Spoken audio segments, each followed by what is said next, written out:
The moment Jack Turner brushed the snow from her face, his world stopped. It was impossible. Emily had been dead for 3 years. He'd buried her himself, stood at her grave through endless Montana winters, raised their daughter alone. But here, lying frozen in a ditch beside a wrecked SUV, was his wife's face. The same scar, the same eyes, the same woman he'd loved since high school. Either he was losing his mind, or someone had brought the dead back to life.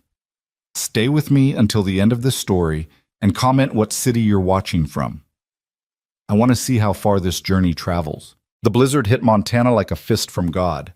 Jack Turner had lived in Silver Ridge his whole life, 42 years of hard winters, thin summers, and the kind of silence that made you think too much.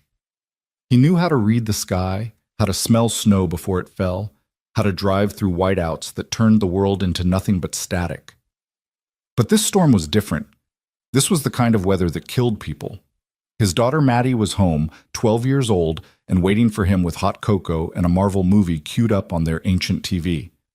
She'd made him promise, Dad, that he'd be back before dark. But then the radio had crackled to life while he was closing up the volunteer firehouse, and dispatch's voice had come through tight with worry.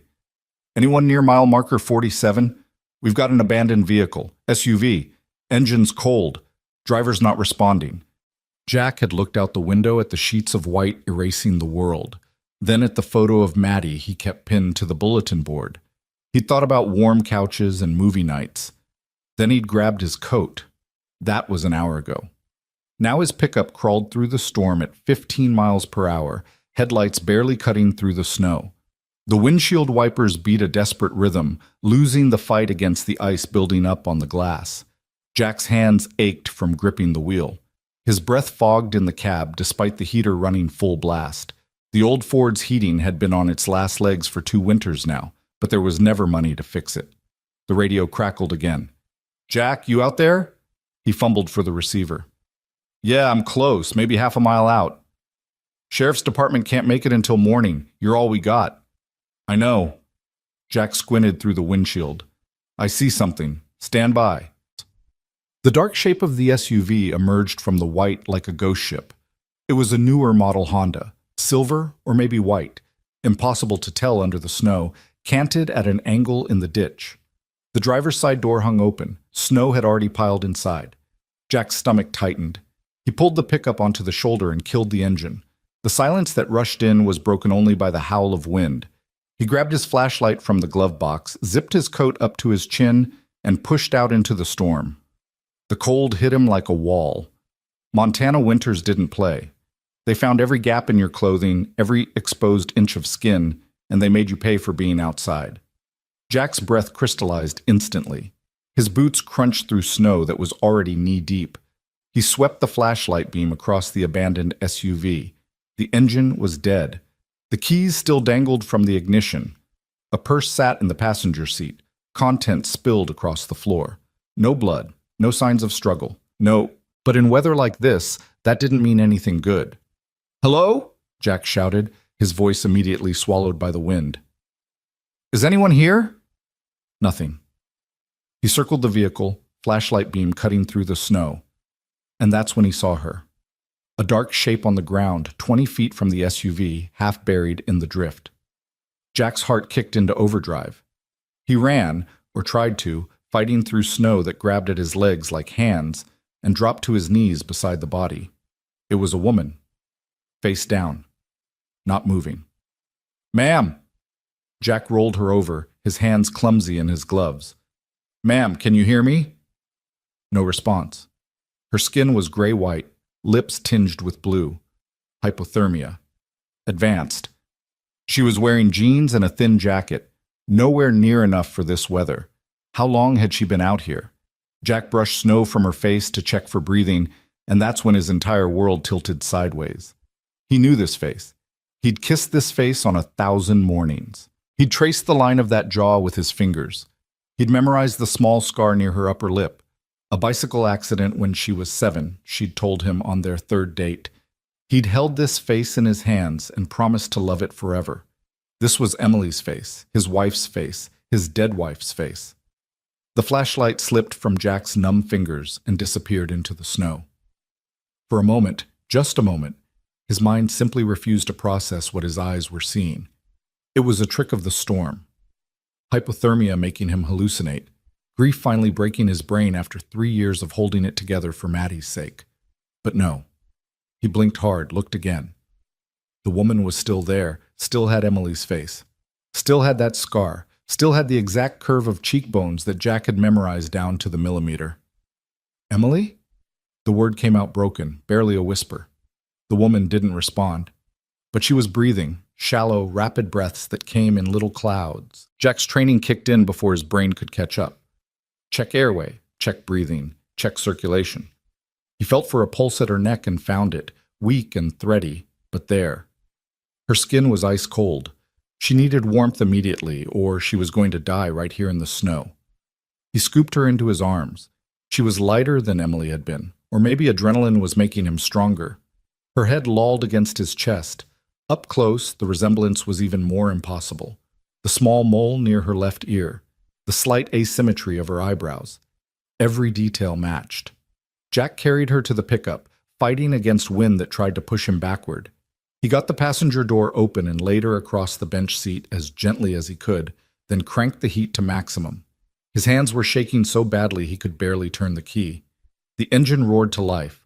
Warm air, relatively warm anyway, began to flow from the vents. Jack grabbed the emergency blanket from behind the seat and wrapped it around the woman. Then he just sat there for a moment, staring at her face in the dim glow of the dashboard lights, his mind racing in circles. This wasn't possible. Emily was dead. He'd been to the funeral. He'd given the eulogy while Maddie sobbed in the front row. He'd picked out the casket, chosen the flowers, signed papers that made it official. His wife was buried in Silver Ridge Cemetery under a granite headstone that said, "Beloved wife and mother." He visited her grave every Sunday with fresh flowers. The dead didn't come back. But here she was, Emily's identical twin, wearing cheap clothes and no coat in the middle of a Montana blizzard. An unknown woman with his wife's face who'd somehow ended up half frozen in a ditch on the worst night of the year. Jack grabbed the radio with shaking hands. "Dispatch, this is Jack." Static, then, "Go ahead, Jack." "I found her. Female, mid-30s, severe hypothermia. I'm bringing her to my place. It's closer than the hospital, and the roads are too dangerous." "Copy that. We'll send an ambulance when we can." "Yeah." Jack hung up the receiver and put the truck in gear. The drive back to his cabin took forever. The storm had gotten worse, if that was possible. Snow flew horizontal across the road. The pickup fishtailed twice, and Jack's heart stopped both times. But he kept going, kept the truck pointed toward home, kept glancing over at the unconscious woman who wore his dead wife's face. "Who are you?" he whispered. She didn't answer. Just lay there, breathing her shallow breaths while the heat slowly brought color back to her skin. Jack's cabin sat at the end of a gravel road, 5 miles from the nearest neighbor. It was small, 2 bedrooms, 1 bathroom, a living room with a wood stove. But it was paid off, and it was warm, and right now that was all that mattered. He pulled up close to the front door and killed the engine. The house was dark, except for the flickering blue glow of the TV in the living room window. Maddie had fallen asleep on the couch, probably halfway through the movie. Jack felt a stab of guilt. He'd promised to be home, but there wasn't time for that now. He gathered the woman in his arms again and carried her through the storm to the front door. His keys were somewhere in his pocket, but with his hands full, he ended up kicking the door instead. "Maddie, open up!" A few seconds later, the door swung open. Maddie stood there in her pajamas, purple ones with little stars, rubbing sleep from her eyes. "Dad, you said you'd be—" She stopped. Her mouth fell open. "Maddie, I need you to help me." Jack pushed past her into the warmth of the cabin. "Get me every blanket we have, and start water boiling for hot water bottles." But Maddie wasn't moving. She was staring at the woman in Jack's arms with eyes so wide they looked like they might fall out of her head. Her face had gone pale. "Daddy?" she whispered. That's Mommy." "No." Jack's voice came out harder than he meant it to. "No, sweetheart, it's not. Now please, I need those blankets." Maddie didn't move. But her face, now Maddie. His daughter flinched, then turned and ran toward the linen closet. Jack carried the woman to the couch and laid her down carefully. In the light of the living room, with the TV casting shadows across her features, the resemblance to Emily was even more devastating. Jack had to look away. He knelt beside the couch and began removing the woman's wet clothes with clinical efficiency. Socks first, then her jacket, then her jeans. Hypothermia didn't care about modesty. Under her clothes, her skin was mottled with cold, but he could see her color slowly improving. He checked her pulse again. Stronger now. That was good. Maddie returned with an armful of blankets and stood in the doorway, staring. The water? Jack prompted. Right, yes. She disappeared into the kitchen. Jack piled blankets over the woman, tucking them around her carefully. Then he sat back on his heels and finally let himself really look at her face. It wasn't just similar to Emily, it was exact. The tiny scar near her lip, the way her hair fell across her forehead, the shape of her nose. Even her hands, he'd recognize those hands anywhere, the long fingers, the knuckles slightly too prominent. Emily had been self-conscious about her hands. She'd called them piano hands, even though she'd never played. This woman had the same hands. Jack's chest felt tight. His eyes burned. This wasn't grief playing tricks. This wasn't his imagination.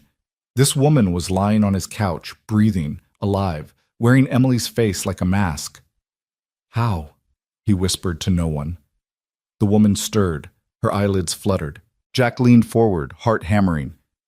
Hey, he said softly. Hey, you're safe. You're okay. Can you hear me? Her eyes opened, brown eyes, exactly Emily's shade, and stared up at him with confusion and fear. Her lips moved, but no sound came out at first. Then, in a voice that made every hair on Jack's body stand up. Where am I? It was Emily's voice. The same cadence, the same slight rasp, the same everything. Jack couldn't breathe. You're in my home. I found you in the snow. You almost died. What's your name? The woman blinked slowly. Her gaze drifted around the room, taking in the wood stove, the family photos on the mantel, the Christmas decorations Maddie hadn't let him take down yet, even though it was late January. When her eyes found Maddie standing in the kitchen doorway, she flinched. She swallowed hard. My name is Claire. Claire. Jack tested the name. It felt wrong in his mouth. Claire what? I don't remember. Her breathing was speeding up. Panic. Where am I? What happened? You're in Silver Ridge, Montana. I'm Jack Turner. I'm a volunteer firefighter. You were in a car accident and… No. Claire tried to sit up, and Jack gently pushed her back down. No, not an accident. Someone was following me, a dark car. They ran me off the road. Jack exchanged a glance with Maddie. Who was following you? I don't know. Claire's hands came up to her face, trembling. I don't know. I can't remember. Her voice cracked. Why can't I remember? It's okay. You're safe now. The hospital, Claire interrupted. Her eyes had gone distant, like she was seeing something far away. I was in a hospital, white walls, people in masks. They were doing something to me. I had to get out. I had to run. Jack's skin prickled. What hospital? I don't know. Claire's voice rose toward hysteria. I woke up there and I didn't know how I got there, and they were… Okay. Shh. Jack caught her hands in his, trying to ground her. You're safe now. Whatever happened, you're safe here. I promise. Claire's eyes locked onto his, and for a moment Jack forgot how to breathe. Those were Emily's eyes looking back at him, filled with terror and confusion and something else he couldn't name. Maddie crept closer, carrying a steaming mug. I made tea, she said quietly. Mom always said tea helps everything. Claire turned to look at Maddie, and something strange happened to her face. Her expression went blank, like she was seeing a ghost. You? She whispered. I know you. Maddie froze. What? Your face. I've seen your face. Claire's breathing was coming faster now. In my dreams, or memories. I don't know. You were smaller, you were crying. There was There was a car crash, glass everywhere. Someone was screaming. Jack felt like he'd been punched in the gut. That was Emily's death, the accident that had killed her 3 years ago. He'd told Maddie about it, how Emily had been driving home from visiting her sister, how a drunk driver had crossed the center line, how she'd died before the ambulance arrived. How the hell did this stranger know about it? "Daddy?" Maddie's voice was very small. "What's happening?" Jack didn't have an answer. He stood up, his legs unsteady, and walked to the mantel where the family photos sat in neat frames. He picked up the largest one, the last picture of the three of them together, taken at Yellowstone 6 months before Emily died, and carried it back to the couch. "Do you recognize this?" He held it out to Claire with shaking hands. She took the frame, looked at it, and the color drained from her face so fast Jack thought she might pass out again. "That's me," she whispered. "But I don't remember this." She looked up at Jack, then at Maddie, then back at the photo. Her fingers traced the glass over Emily's smiling face. "This is me. But I've never met you. I've never been here. How is this me?" The mug fell from Maddie's hands and shattered on the floor. Hot tea splashed everywhere, but nobody moved to clean it up.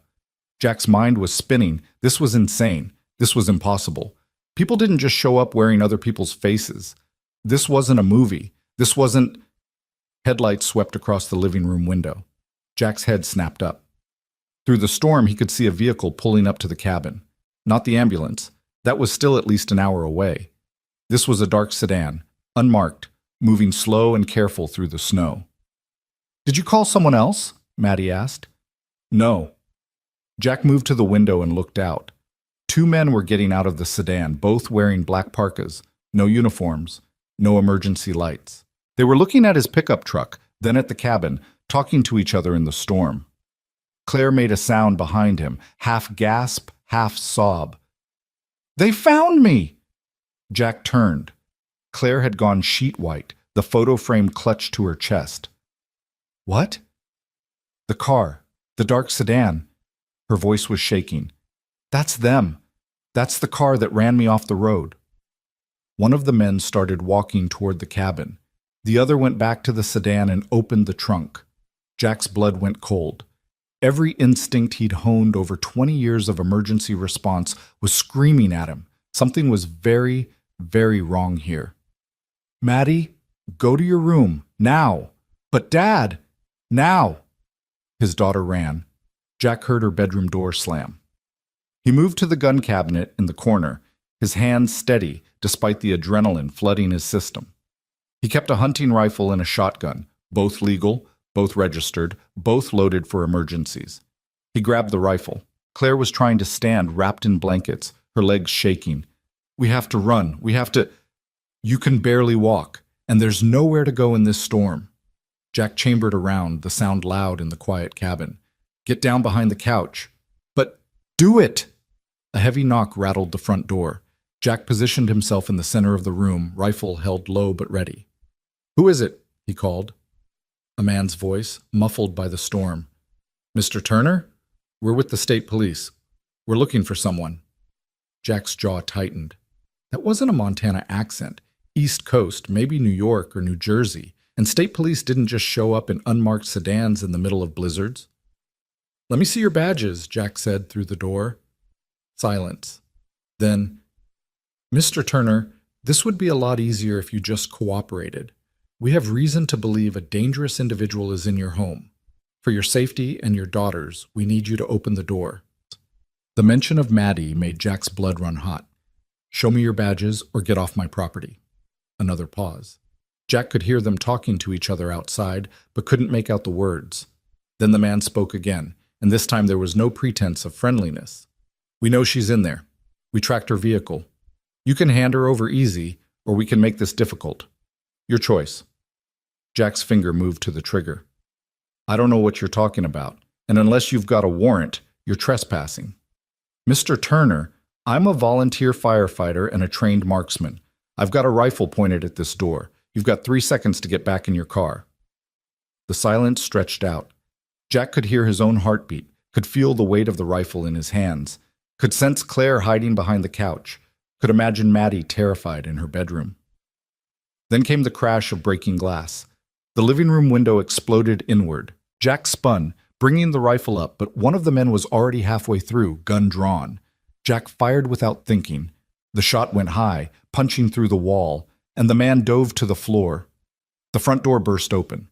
The second man charged in, and Jack swung the rifle toward him. For one frozen moment, Jack stared down the barrel at a stranger's face, at the gun pointed back at him, at the choice between pulling the trigger and watching Maddie grow up without a father. Then Claire moved. She erupted from behind the couch with a scream, still wrapped in blankets, and threw herself at the man by the door. It was a desperate, graceless attack, all momentum and no technique, but it caught him by surprise.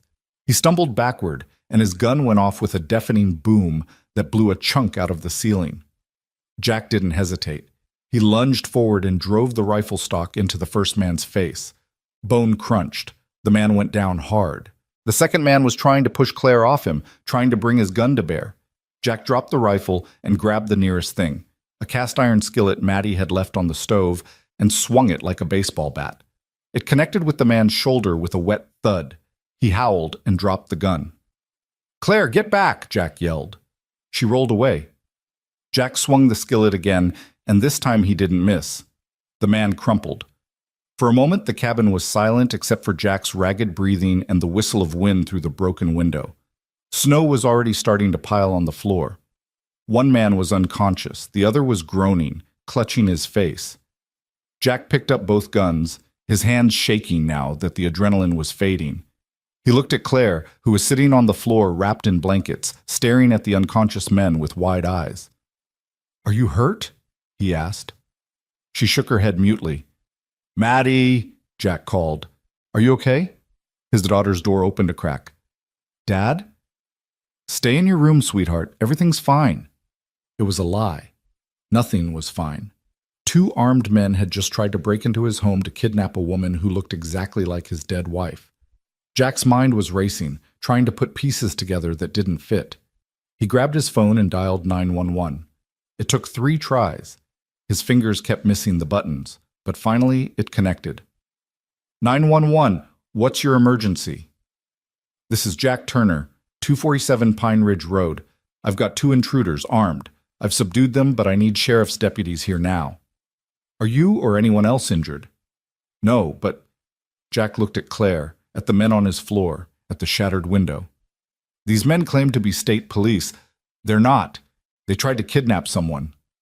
The dispatcher's voice sharpened. "Deputies are en route. ETA 20 minutes. Do you have the intruders secured?" "Yeah." Jack grabbed duct tape from his utility drawer and began binding the men's hands. The conscious one tried to fight, and Jack pressed a knee into his back. "Stay down, or I'll make you stay down." The man spat blood. "You have no idea what you're doing. That woman is government property. You're interfering with—" "Shut up." Jack taped his mouth for good measure. "Government property?" Claire's voice was small. "What does that mean?" Jack didn't answer. He finished securing both men, checked them for additional weapons, found 2 knives and a phone, then turned to Claire. She looked like she might shatter. The blankets had fallen away, leaving her in just her underwear and one of Jack's t-shirts that someone must have put on her while she was unconscious. Her skin was still pale. Her eyes were huge. "They're going to kill me," she whispered. "Aren't they?" "No." Jack said it with more confidence than he felt. "No, I won't let that happen." "You don't understand. You don't know what they did." Her voice broke. "I remember pieces. A facility. Underground, maybe. White rooms, people in surgical masks. They were changing me, fixing me. I don't know. I was someone else before. I know I was. But I can't remember who." Jack's chest felt tight. "Do you remember the name Emily?" Claire looked at him, really looked at him, searching his face like she was trying to find something lost. "No, I'm sorry. I don't remember anything before waking up in that place. Just flashes. A little girl crying, a car crash, someone holding my hand. But it's like remembering a dream. I can't tell what's real." The sound of sirens cut through the storm. Red and blue lights flickered through the broken window. Jack stood and went to open the door. The real police this time, he hoped. Sheriff Marcus Wade came in, stamping snow off his boots, 2 deputies behind him. Marcus had been sheriff for 15 years, had known Jack since he was a kid. His face was grim. "Hell of a night, Jack. You all right?" "Been better." Jack gestured at the 2 men on the floor. "These guys broke in trying to kidnap her." He nodded toward Claire, who'd pulled the blankets back around herself. Marcus's eyebrows went up. He looked at Claire for a long moment, and Jack saw recognition flicker across his face. Marcus had been at Emily's funeral, too.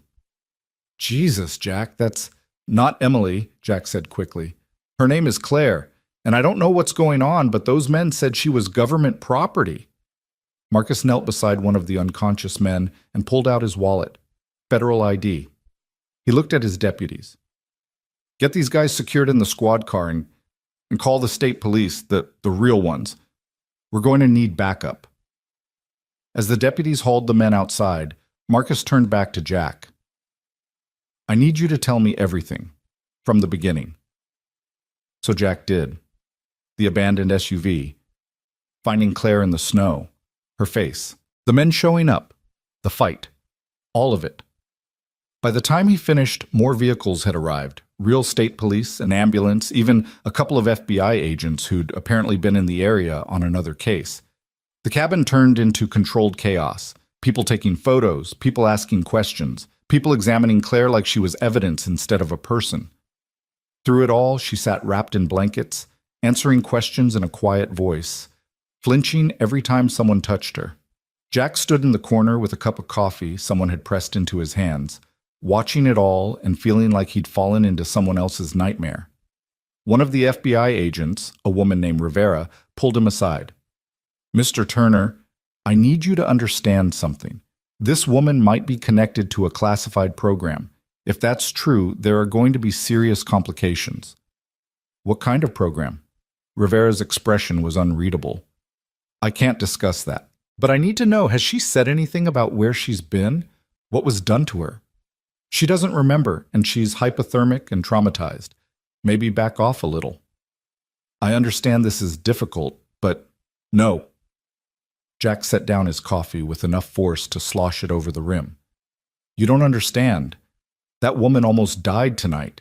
Armed men broke into my home and tried to kidnap her. My daughter is terrified in her bedroom. So unless you're going to arrest me for defending my family, I think we're done here." Rivera studied him for a long moment. "We'll need to interview her at the hospital." "Fine. But I'm going with her." "That's not—" "I'm going with her," Jack repeated. "Non-negotiable." Rivera sighed. "All right, but Mr. Turner, be careful. Whatever this woman is involved in, it's dangerous. People have died over less." They took Claire away in the ambulance. Jack rode with her, leaving Maddie with Marcus's wife, Carol, who'd driven over to help. The storm was finally starting to break, but the roads were still treacherous. In the ambulance, with the paramedics checking Claire's vitals and asking questions, Jack sat in the corner and tried to process everything that had happened. His hands were shaking, his adrenaline was crashing. He felt hollowed out. Claire caught his eye. "Thank you," she said softly. "You didn't have to help me. You should have just let them take me." "Nobody's taking anybody," Jack said. "Not while I'm breathing." "But you don't even know me." Jack looked at her face, Emily's face, and felt his chest constrict. "No, but I'm going to figure out who you are, and why someone would go through all this trouble to find you." Claire's eyes filled with tears. "What if I'm not a good person? What if I did something terrible and that's why they were after me?" "Then we'll deal with that when we know for sure." Jack leaned forward, his voice firm. "But right now, you're someone who almost died in the snow. You're someone who helped fight off armed intruders. That's what I know. That's what matters." The ambulance hit a patch of ice and skidded. Everyone grabbed for handholds. The paramedics swore. But they stayed on the road, kept moving forward through the storm toward the hospital, and whatever answers waited there. Jack looked out the window at the endless white landscape and thought about his wife. About Emily, who died 3 years ago. About the woman sitting across from him wearing Emily's face. About the men who'd called her government property. About the pieces of a puzzle that made no sense. And he thought, This isn't over. This is just beginning. The storm had passed, but Jack had a feeling that a much darker tempest was on its way. The fluorescent lights of Silver Ridge Memorial Hospital buzzed like dying insects, casting everything in a sterile white glow that made Jack's eyes ache. He'd been sitting in the same plastic chair outside Claire's room for 3 hours now, watching doctors and nurses and federal agents parade in and out, each one wearing the same carefully neutral expression that told him exactly nothing. His coffee had gone cold an hour ago. He couldn't remember the last time he'd eaten. His ribs hurt where one of the intruders had caught him with an elbow during the fight, and there was a cut on his hand that he didn't remember getting. But he stayed in that chair because leaving felt like abandoning Claire to whatever governmental machinery was grinding into motion around her. Agent Rivera appeared at the end of the hallway, walking with another agent Jack hadn't seen before, a tall man with silver hair and a face like carved granite. They stopped at the nurse's station, heads bent together in conversation. The man glanced toward Claire's room, then at Jack. His expression didn't change, but something in his eyes made Jack's skin prickle. "Mr. Turner." Rivera approached alone. "This is taking longer than expected. You should go home. Get some rest. We'll call you when—" "I'm not leaving. Your daughter needs you. My daughter is with Sheriff Wade's wife, probably asleep by now, and she knows I'm here." Jack met Rivera's eyes. "I'm not leaving Claire alone with people who might hand her back to whoever tried to kidnap her." Rivera's jaw tightened. "We're the FBI, Mr. Turner. We're the good guys. The men who broke into my house had federal IDs, too." Jack stood, his knees popping. He was too old for this kind of night. "So forgive me if I'm not feeling particularly trusting right now." The older agent drifted closer, hands in his pockets. Up close, Jack could see the man was probably in his 60s, with the kind of weathered competence that came from decades of field work. His ID badge said his name was Marcus Chen, Senior Investigator. "Mr. Turner, I understand your concern, but you need to understand the situation you've walked into." Chen's voice was quiet, reasonable. "The woman in that room is connected to a classified program that was shut down 2 years ago, a program that some very powerful people would prefer stayed buried." Jack's stomach dropped. "What kind of program?" Chen and Rivera exchanged glances. Rivera shook her head slightly, but Chen continued anyway. "The kind that involved experimental medical procedures, identity reconstruction, witness protection taken to an extreme. And before you ask, yes, it was illegal. That's why it was shut down." Identity reconstruction. Jack's mind raced. "You mean they took someone and— what? Changed them? Made them look like someone else?" "More than that. They attempted to rewrite entire personalities, create completely new identities from scratch. The theory was that you could take someone in extreme danger, a witness to organized crime, an intelligence asset who'd been compromised, and give them a new life so complete that they'd actually become that new person." Jack felt like the floor had dropped out from under him. "You're saying Claire isn't real. She's someone else wearing a new face." "We're saying she might be. The program used advanced facial reconstruction, but the psychological component never worked properly. Patients either rejected the new identity entirely or developed severe dissociative disorders. Most of them ended up in psychiatric facilities. Some disappeared." Chen paused. "Some died." "And Emily?" Jack's voice came out rough. "My wife. Claire has her face. Exactly her face. How is that possible unless—" He couldn't finish the sentence. Couldn't voice the thought that had been growing in his mind since he'd pulled Claire from the snow. Rivera answered for him. "Unless your wife was involved in the program somehow, as a template perhaps. We're looking into it, but her records are sealed. Whatever connection exists, someone went to a lot of trouble to hide it." Jack's hands were shaking. He clenched them into fists. "I want to see her. Now. The doctors are still— I don't care what the doctors are doing. I want to see Claire. Or do I need to call a lawyer?" Chen held up a hand. "Let him in, Rivera. He's earned that much." Rivera looked like she wanted to argue, but she stepped aside. Jack pushed past her and into Claire's room. The space was small and dim, lit only by the glow of medical monitors. Claire lay in the hospital bed, IV lines running into her arm, her face turned toward the window. She looked impossibly small and vulnerable in the oversized hospital gown. Her dark hair spread across the pillow. Emily had looked like that once, Jack remembered, after Maddie was born, exhausted but radiant, holding their daughter for the first time. The memory hurt like a knife between his ribs. Claire's eyes opened when she heard him enter.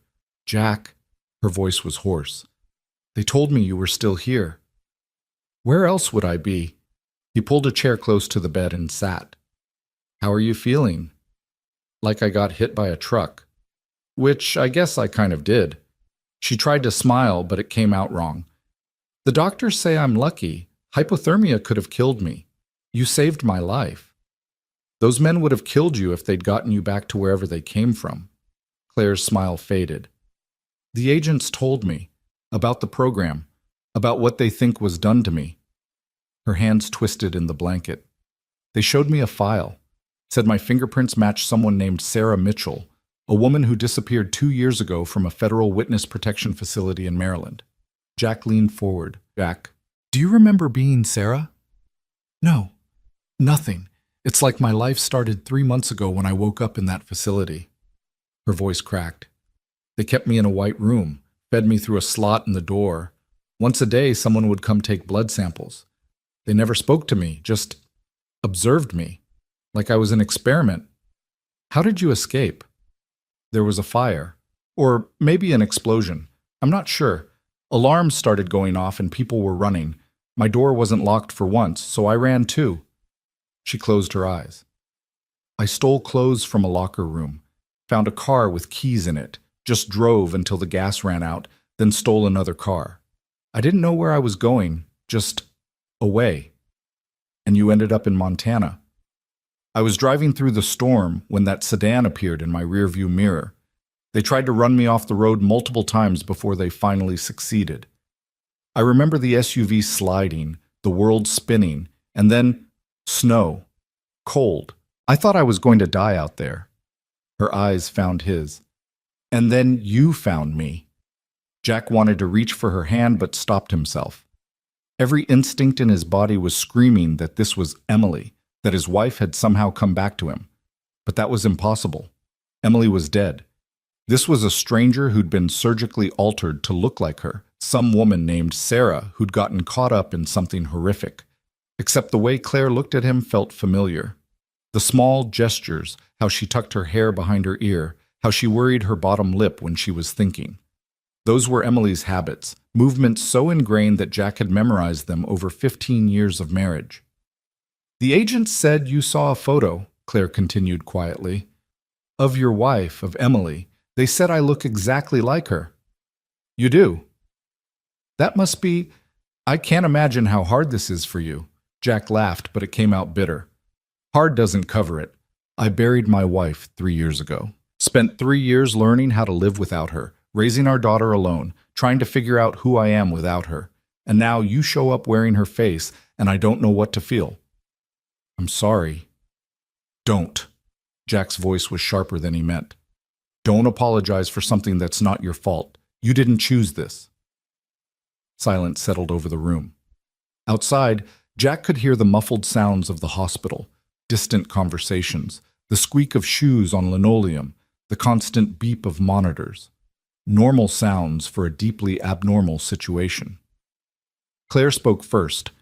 "When I saw that photo, the one of your family, something happened, like a door opening in my mind." She pressed her palm against her forehead. "I keep seeing flashes, a little girl with pigtails, a house with blue shutters, someone singing 'You Are My Sunshine' in the kitchen. Are those my memories, or did they give me Emily's somehow?" Jack's blood ran cold. The house in the photo had blue shutters. Emily used to sing that song to Maddie every night before bed. "That's not possible," he said. You can't transplant memories. That's science fiction." "So is surgically reconstructing someone's face to match a dead woman's. So is whatever they did to make me forget who I was before."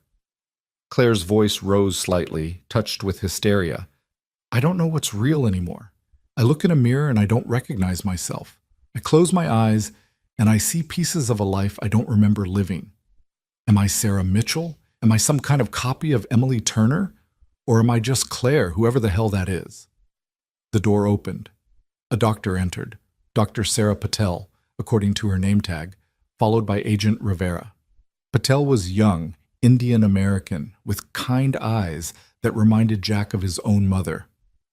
"Mr. Turner, I need to examine my patient. If you could step outside—" "No." Claire's hand shot out and grabbed Jack's wrist. Her grip was surprisingly strong. "Please, I don't want to be alone with them." "Ms. Mitchell," Rivera began, "my name is Claire." "Claire, then, we need to run some tests, neurological scans, psychological evaluations. If the program did what we think it did, there might be ways to restore your original memories."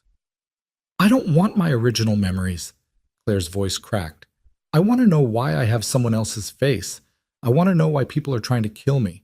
I want to know why I keep seeing that little girl in my head and feeling like my heart is breaking." She was crying now, tears streaming down Emily's face, and Jack couldn't take it anymore. He put his arms around her gently, carefully, like she might shatter, and let her sob against his shoulder. She felt small and fragile and terrified, and he understood that feeling completely. "It's okay," he murmured. "You're safe. I promise you're safe." Rivera and Patel exchanged glances. Finally, Rivera nodded. "We'll give you a few minutes, but Mr. Turner, you need to understand, Claire can't leave this hospital until we understand what was done to her and who's still looking for her own protection." "Protection," Claire choked out. "Like the protection that kept me locked in a room for 3 months?" Rivera's expression tightened, but she didn't answer. She and Patel left, closing the door quietly behind them. Jack held Claire until her crying subsided into hiccups and shaky breaths. When she finally pulled back, her eyes were red and swollen. Mascara. When had someone put mascara on her, smeared across her cheeks? She looked devastated. She looked like Emily had looked the day her father died, when grief had carved her open and left her raw. "I'm sorry," she whispered. "You don't even know me. I shouldn't—" "Stop apologizing." Jack handed her a tissue from the bedside table. "You've been through hell. You're allowed to fall apart." "I don't want to fall apart. I want to understand." She wiped her eyes, smearing the mascara worse. "Jack, that photo, the one of your family. When I looked at it, I didn't just see strangers. I felt something. Love. Loss. Like my heart recognized them even though my brain didn't. How is that possible if I'm not her?" Jack had been avoiding this question, but he couldn't anymore. The agent said the program might have used Emily as a template. Maybe they didn't just copy her face. Maybe they copied other things too. Memories, emotions. I don't know. But why? Why would they use your dead wife's face for whatever they did to me? I don't know that either, but I'm going to find out. Jack stood, his decision made. I'm going to call some people, friends from the fire department who have connections. We're going to figure out what happened to Emily and what they did to you and how it's all connected. You don't have to do this. Yes, I do. Jack met her eyes, Emily's eyes, and felt that familiar ache in his chest. Because either you're a stranger who got caught up in something evil and needs help, or you're... He couldn't finish the sentence, couldn't voice the impossible hope that was trying to take root in his heart. Claire seemed to understand anyway. I'm not her, Jack. Even if they used her somehow, I'm not Emily. She's gone. I know, but his voice wasn't quite steady. Before Claire could respond, the door burst open. Not Rivera or Patel this time. A uniformed police officer Jack didn't recognize, face flushed and urgent. Agent Rivera, we've got a situation in the parking lot. 3 men in a black van, heavily armed. They're asking for the patient in room 347. Room 347, Claire's room. Jack's blood turned to ice. How did they find her? The officer was already backing out. Lockdown protocol. Nobody in or out. Rivera wants all federal witnesses moved to secure locations. We can't move her, Jack protested. She's still recovering from hypothermia. But the officer was gone, probably to alert the rest of the hospital. Jack turned to Claire, who'd gone white as the hospital sheets. They're not going to stop, she whispered. Whoever's behind this, they're going to keep coming until they get me back, or I'm dead. Jack's mind raced. The hospital would be locked down, but that meant they were trapped here with limited exits. If these men were willing to show up armed at a hospital, they weren't going to be deterred by a few locked doors. And Agent Rivera, for all her federal authority, hadn't been able to protect Claire from the first attack. "Get dressed," Jack said suddenly. "Whatever clothes they gave you, put them on." "What? Jack, you heard them? We're in lockdown." "Exactly, which means everyone's focused on the front entrance and the parking lot." He moved to the window and looked out. They were on the second floor, facing the back of the hospital. Below was a small loading area, currently empty except for a few dumpsters and a maintenance van.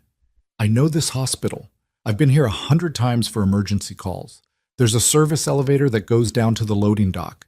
If we can get to it before they lock down the entire building, you want to sneak me out of a hospital in the middle of a federal investigation?" Claire stared at him like he'd lost his mind. "Jack, that's insane. They'll arrest you." "Only if they catch us." He grabbed her clothes from the small closet, jeans and a sweatshirt someone had donated, still stiff and new. "And I'd rather risk arrest than trust the same people who might have been involved in what happened to you in the first place." "You don't know that the FBI—" "I don't know anything. That's the problem." Jack tossed her the clothes. "But I know my daughter is at home with a broken window and 2 unconscious kidnappers' blood still on my living room floor. I know armed men are outside this hospital right now. And I know that every official channel we've tried has led to more questions and more danger. So right now I'm trusting my gut. And my gut says we need to get you somewhere safe before someone decides you're too much trouble to protect." Claire looked at him for a long moment. Then, decision made, she started pulling off her hospital gown. "Turn around."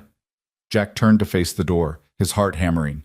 This was crazy. This was potentially illegal. This could ruin his life, cost him his relationship with Maddie, land him in federal prison.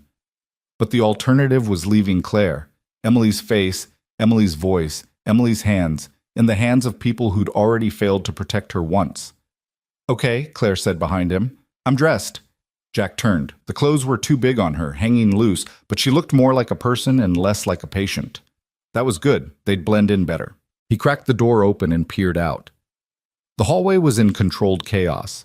Nurses rushing to move patients, security guards taking positions at key intersections, the PA system crackling with codes Jack recognized as lockdown procedures. But nobody was watching Claire's room specifically. They were all focused on containing the threat outside. "Stay close to me," Jack whispered. "If anyone stops us, let me do the talking." They slipped into the hallway. Jack kept Claire slightly behind him, one hand on her elbow, moving with the purposeful stride of someone who had every right to be there. They passed a nurse station, empty, everyone pulled to emergency stations, and turned down a side corridor. The service elevator was at the end of the hall, marked with a faded staff-only sign that nobody paid attention to. Jack hit the call button and tried to look casual while his nerves screamed at him to run. The elevator dinged, doors slid open. Jack pulled Claire inside and jabbed the button for the loading dock level. "What if there are guards down there?" Claire asked as they descended. "Then I'll tell them I'm taking you out the back for safety. I'm still in my volunteer firefighter jacket. That gives me some authority. Not much, but maybe enough." The elevator shuddered to a stop. The doors opened onto a dimly lit corridor that smelled of industrial cleaner and old concrete. Jack recognized it. He'd used this entrance dozens of times when delivering patients to the ER from the backside of the hospital. They moved quickly down the corridor toward the loading dock exit. Jack's pickup was parked in the main lot. No good. But the maintenance van he'd seen from the window might have keys in it. People were trusting in small towns, especially hospital maintenance workers who had to move fast between emergencies. The loading dock door was ahead. Jack reached for the handle. "Mr. Turner." Jack spun. Agent Chen stood behind them, hands in his pockets, expression unreadable. Jack's heart sank. How long had he been following them? "Don't," Jack said. "Don't try to stop us." "I'm not here to stop you." Chen glanced at Claire, then back at Jack. "I'm here to give you a head start." Jack blinked. "What?" "Rivera's a good agent, but she plays by the rules. The rules that say Claire gets transferred to a federal facility for her own protection. The same kind of facility she just escaped from." Chen pulled a key fob from his pocket and tossed it to Jack. "Black sedan, spot 23 in the employee lot. It's clean. No tracking devices, no official registration. Take it and get out of here before the lockdown expands. Jack caught the keys reflexively. Why are you doing this? Because I worked on the original investigation into that program. I saw what they did to people. Saw the files they tried to bury. Chen's expression was grim. Someone high up wanted that program to continue despite the shutdown order. Someone with enough power to make people disappear when they asked too many questions.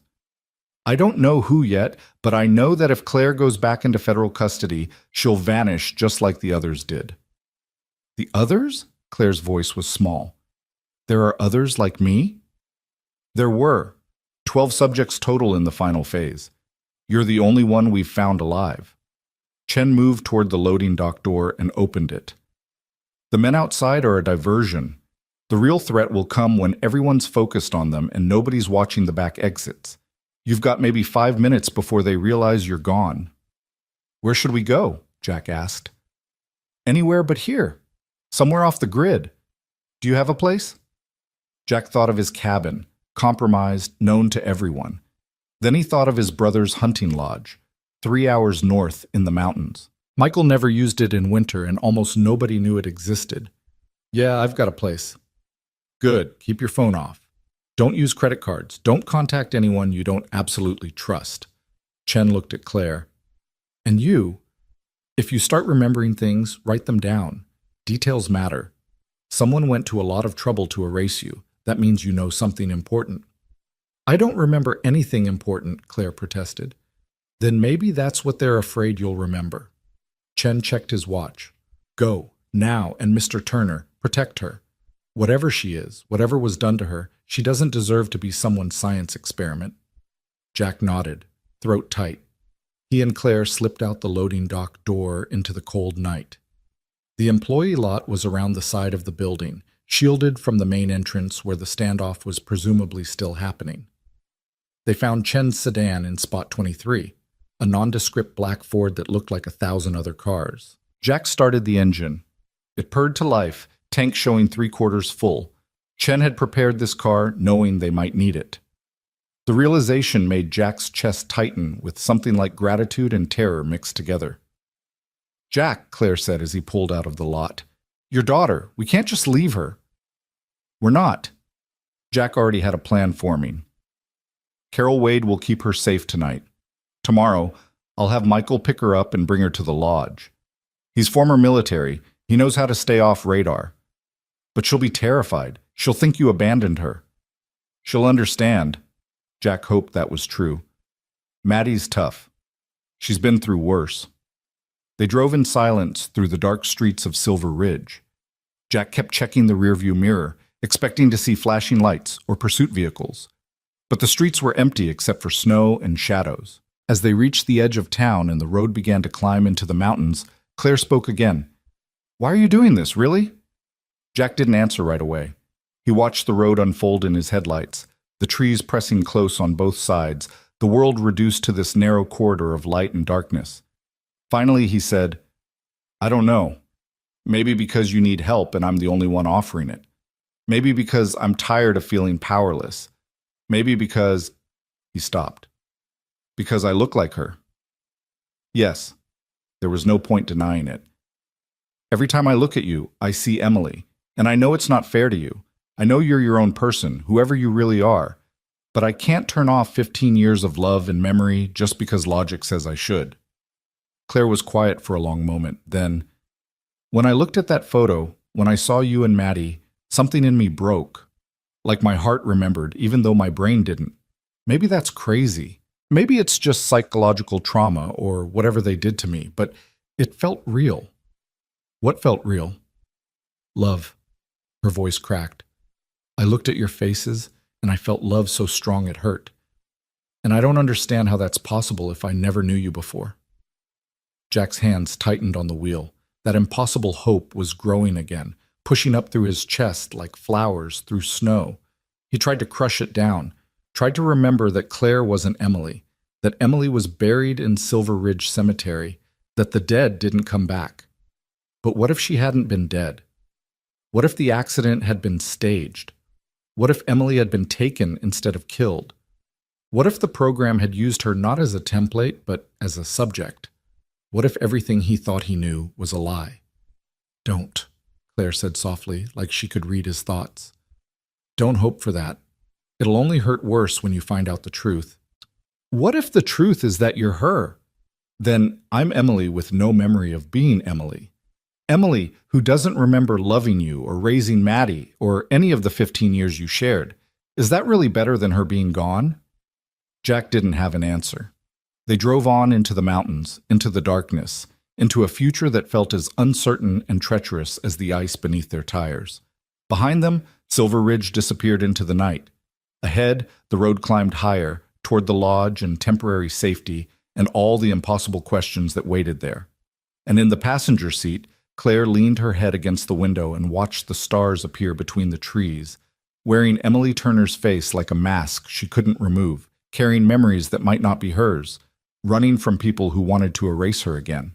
The night stretched out before them, full of danger and possibility, and the terrible weight of hope that refused to die. The lodge emerged from the darkness like something out of a half-remembered dream, its rough timber walls barely visible against the forest that pressed in on all sides. Jack killed the headlights before they reached the final turn, navigating the last quarter mile by moonlight alone. The road, barely more than 2 ruts carved through the trees, hadn't been plowed in months, and the sedan's undercarriage scraped against frozen snow with sounds that made him wince. Beside him, Claire had fallen into an uneasy sleep somewhere around the second hour of driving, her head propped against the window, breath fogging the glass in small, rhythmic clouds. She'd fought it for the first hour, jerking awake every time her eyes closed, but exhaustion had finally won. Jack was grateful for it. The silence had given him time to think, though thinking had only led him in circles. He parked behind the lodge where the car would be hidden from the road and sat for a moment with his hand still on the wheel, letting the engine tick as it cooled. His phone was in his pocket, powered off like Chen had instructed. Maddie would be frantic by now. Carol Wade was good people, but she wasn't Maddie's father, and his daughter had already lost one parent. The thought of her waking up to find him gone made Jack's chest constrict with guilt. But he'd made his choice. Right or wrong, he'd committed to this path. Claire stirred beside him, her eyes opening slowly. For just a moment, she looked confused, that awful disorientation of waking in an unfamiliar place, and then memory crashed back. Jack watched it happen on her face, watched Emily's features contort with fear and grief and something else he couldn't name. "We're here," he said quietly. She sat up and looked at the lodge through the windshield. "Where's here?" "My brother Michael's hunting lodge. He's stationed in Germany, right now with the Air Force. Nobody uses this place in winter." Jack grabbed the emergency supplies he'd stashed in the back seat during a quick stop at an all-night gas station 40 miles back. Bottled water, protein bars, a first aid kit. "It's not much, but it's off the grid. No internet, no phone line. Just us and about 10,000 acres of national forest. And if those men find us out here, then we have the high ground and home field advantage." Jack opened his door and cold rushed in to fill the warm cocoon of the car. "Come on, let's get inside before we freeze." The lodge was locked, but Jack kept a spare key under a fake rock by the back door. Michael's idea of security, which had always made Jack laugh. He wasn't laughing now as he fumbled with frozen fingers to get the key into the lock. Behind him, Claire hugged herself against the cold, her breath coming in sharp white bursts. The door swung open onto darkness that smelled of cedar and old fires, and the particular mustiness of a place that hadn't been lived in for months. Jack felt along the wall for the switch, knowing even as he did it that there wouldn't be power. Michael always shut off the breaker when he left for extended periods. "Stay here," he told Claire. "I need to find the breaker box and get the generator running." He used his phone, risking just enough light to see by, and found the breaker box in the utility room off the kitchen. The main breaker was off, as expected. He flipped it, heard the house systems wake with a distant hum, then headed outside to where the propane generator sat in its weatherproof housing. The generator started on the third try, coughing to life with a roar that seemed impossibly loud in the mountain silence. Jack held his breath, listening for any response from the forest. The sound of approaching vehicles, the snap of branches, anything that might indicate they'd been followed. But there was only the wind in the pines and the distant call of an owl. When he came back inside, Claire had found her way to the living room by feel and was standing in the center of the space like she wasn't sure what to do with herself. Jack flipped on lights, and the lodge bloomed into warm visibility. Exposed beams overhead, a massive stone fireplace dominating one wall, furniture covered in white sheets that made everything look like ghosts. "I'll get the fire going," Jack said. "You should rest." "I've been resting." But Claire moved to the couch anyway, sinking down onto it without bothering to remove the sheet. She looked exhausted in a way that went beyond physical tiredness. "Jack, what happens now? We can't just hide up here forever." "No, but we can hide long enough to figure out what we're dealing with." Jack knelt by the fireplace and began building a fire from the wood stacked beside it. His hands moved automatically through the familiar motions: crumpled newspaper, kindling arranged in a teepee, larger logs balanced on top. "Chen said you might remember things, details about what they did to you, about who you were before. If we can piece that together, maybe we can figure out who's so desperate to get you back." "And then what? We take that information to the police, the FBI?" Claire's laugh was bitter. "We're fugitives now, Jack. You kidnapped a federal witness from a hospital. That's a felony. Chen gave us the car. That's not kidnapping. Tell that to Agent Rivera when she finds us." Jack struck a match and held it to the newspaper. Flames caught and spread, sending dancing shadows across the walls. "Then we make sure she doesn't find us until we have answers." He fed the fire carefully, watching the flames grow from tentative flickers to confident blaze. Heat began to radiate into the cold room. Behind him, he heard Claire stand and move closer, drawn by warmth the way all living things were drawn to fire. "When I was in that facility," she said quietly, "there was a doctor. She came every few days to check on me. Always wore a surgical mask, but I could see her eyes. She looked sad. Guilty, maybe." Claire wrapped her arms around herself. "One time, she whispered something to me. I didn't understand it then, but I've been thinking about it during the drive. She said, 'I'm sorry about your daughter.'" Jack's hand stilled on the log he was placing. "Your daughter." "I don't have a daughter. At least Sarah Mitchell didn't, according to the file they showed me. So why would she say that?" Claire's voice cracked. "Unless Sarah Mitchell did have a daughter and they erased that from the records. Or unless—" She didn't finish, but Jack heard the unspoken possibility hanging in the air between them. Unless the woman they'd turned into Claire had been someone's mother. Unless Emily. "No," Jack said, more to himself than to her. "Emily didn't have secrets. We told each other everything." "Did you?" Claire moved to stand beside him, close enough that he could feel her presence like heat. "Did she tell you about the night terrors she started having 6 months before she died? About the strange calls she got that made her go pale and leave the room? About the bank account she opened that you didn't know about?" Jack's blood turned to ice. He stood slowly, turning to face her. "How do you know about any of that?" Claire's eyes were wide, frightened of her own words. "I don't know. It came to me, like remembering something I'd forgotten." She pressed her hands to her temples. "God, what's happening to me? Whose memories are these?" Jack wanted to grab her, to shake answers loose that she didn't have. Instead, he forced himself to breathe, to think past the roaring in his ears. Emily did have night terrors. For months before she died. She said they were just stress from work. She said it was her sister having marriage problems. "Did you ever confirm that with her sister?" "No, Jack's voice failed him. "After Emily died, I couldn't bear to talk to her family. The grief was too much. And then time passed and it seemed pointless to dredge it all up." "And the bank account?" Jack didn't want to answer. Admitting it felt like betraying Emily's memory, like opening a door he'd kept locked for 3 years. But Claire was looking at him with Emily's eyes, and he was so tired of carrying secrets alone. "I found evidence of it when I was going through her things after the funeral. Statements from a bank I'd never heard of. There was maybe $5,000 in it." He told himself it was nothing. Maybe Emily saving for a surprise, maybe a safety net she'd wanted to keep separate. "I never followed up on it. What did it matter? She was gone." "It matters now." Claire moved to the window and looked out at the darkness. "Someone made me into a copy of your wife. They gave me her face. Maybe her memories. Why would they do that unless Emily was part of this somehow?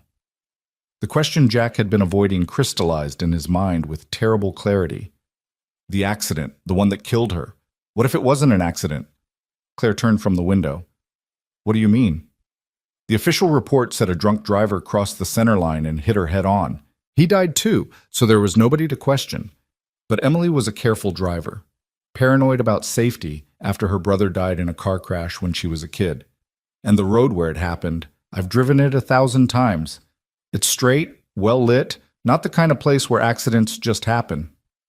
You think someone ran her off the road, deliberately?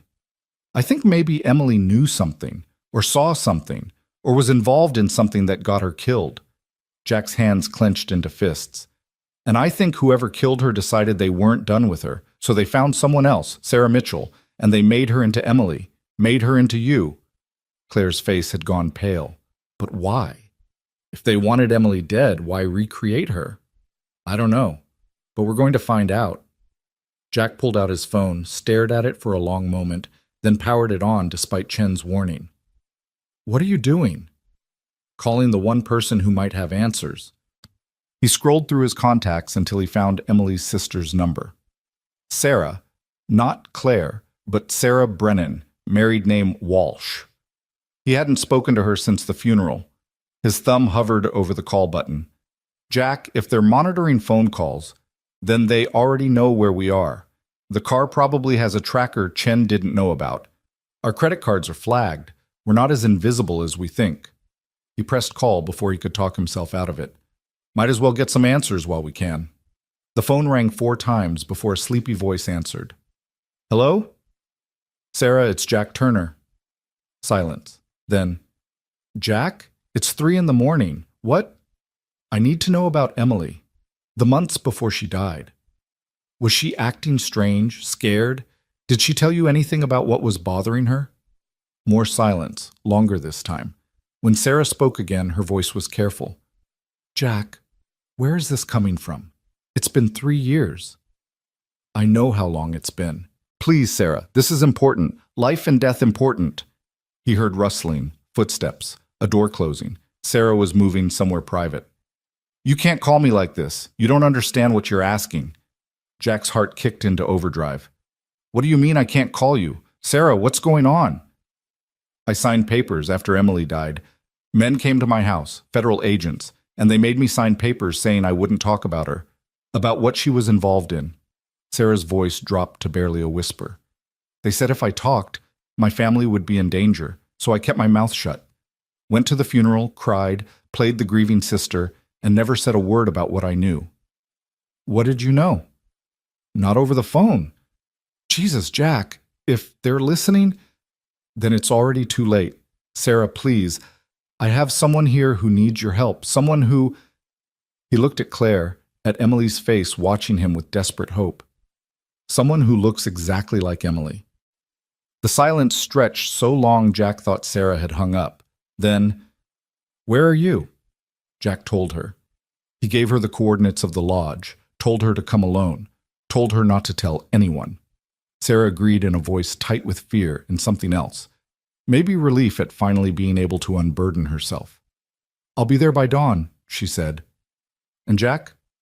Be careful. The people who took Emily, they don't leave loose ends. The line went dead. Jack stood holding the phone, his heart hammering against his ribs. Claire moved to his side and gently took the phone from his hand, powering it off again. What have we done? She whispered. What we had to.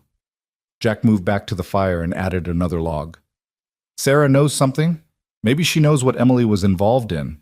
Maybe she knows why someone would want to recreate her. Or maybe she's compromised. Maybe those federal agents who made her sign papers are the same people who are hunting me. Claire sat down hard on the couch. We just gave them our exact location. I know.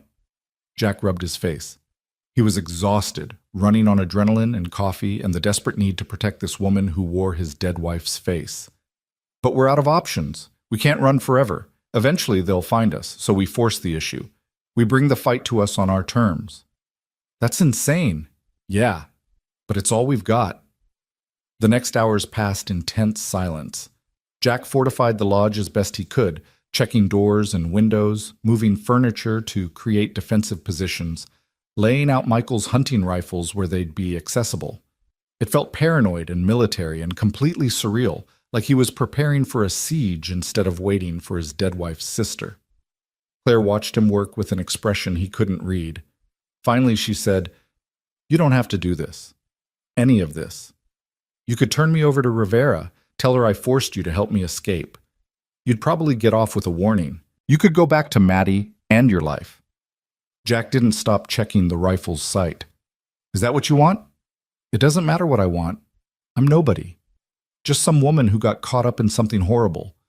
But you have a daughter. A life. You're risking everything for someone you don't even know.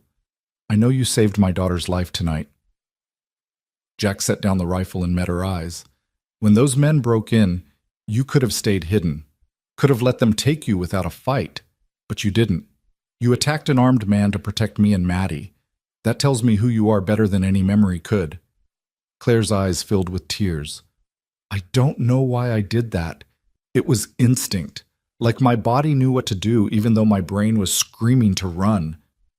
Maybe because you're a mother. Maybe because Sarah Mitchell had a daughter and that instinct survived whatever they did to erase you." Jack moved closer, drawn by some force he couldn't name. Or maybe because Emily's still in there somewhere, protecting her family the only way she can. "Don't," Claire stood abruptly, putting distance between them. "Don't project her onto me. I'm not Emily. I can't be Emily for you." "I know. Do you? Because every time you look at me, I see hope in your eyes.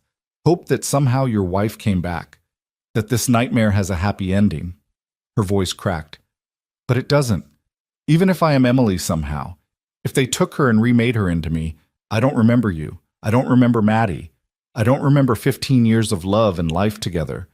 So what difference does it make?" Jack felt like he'd been punched.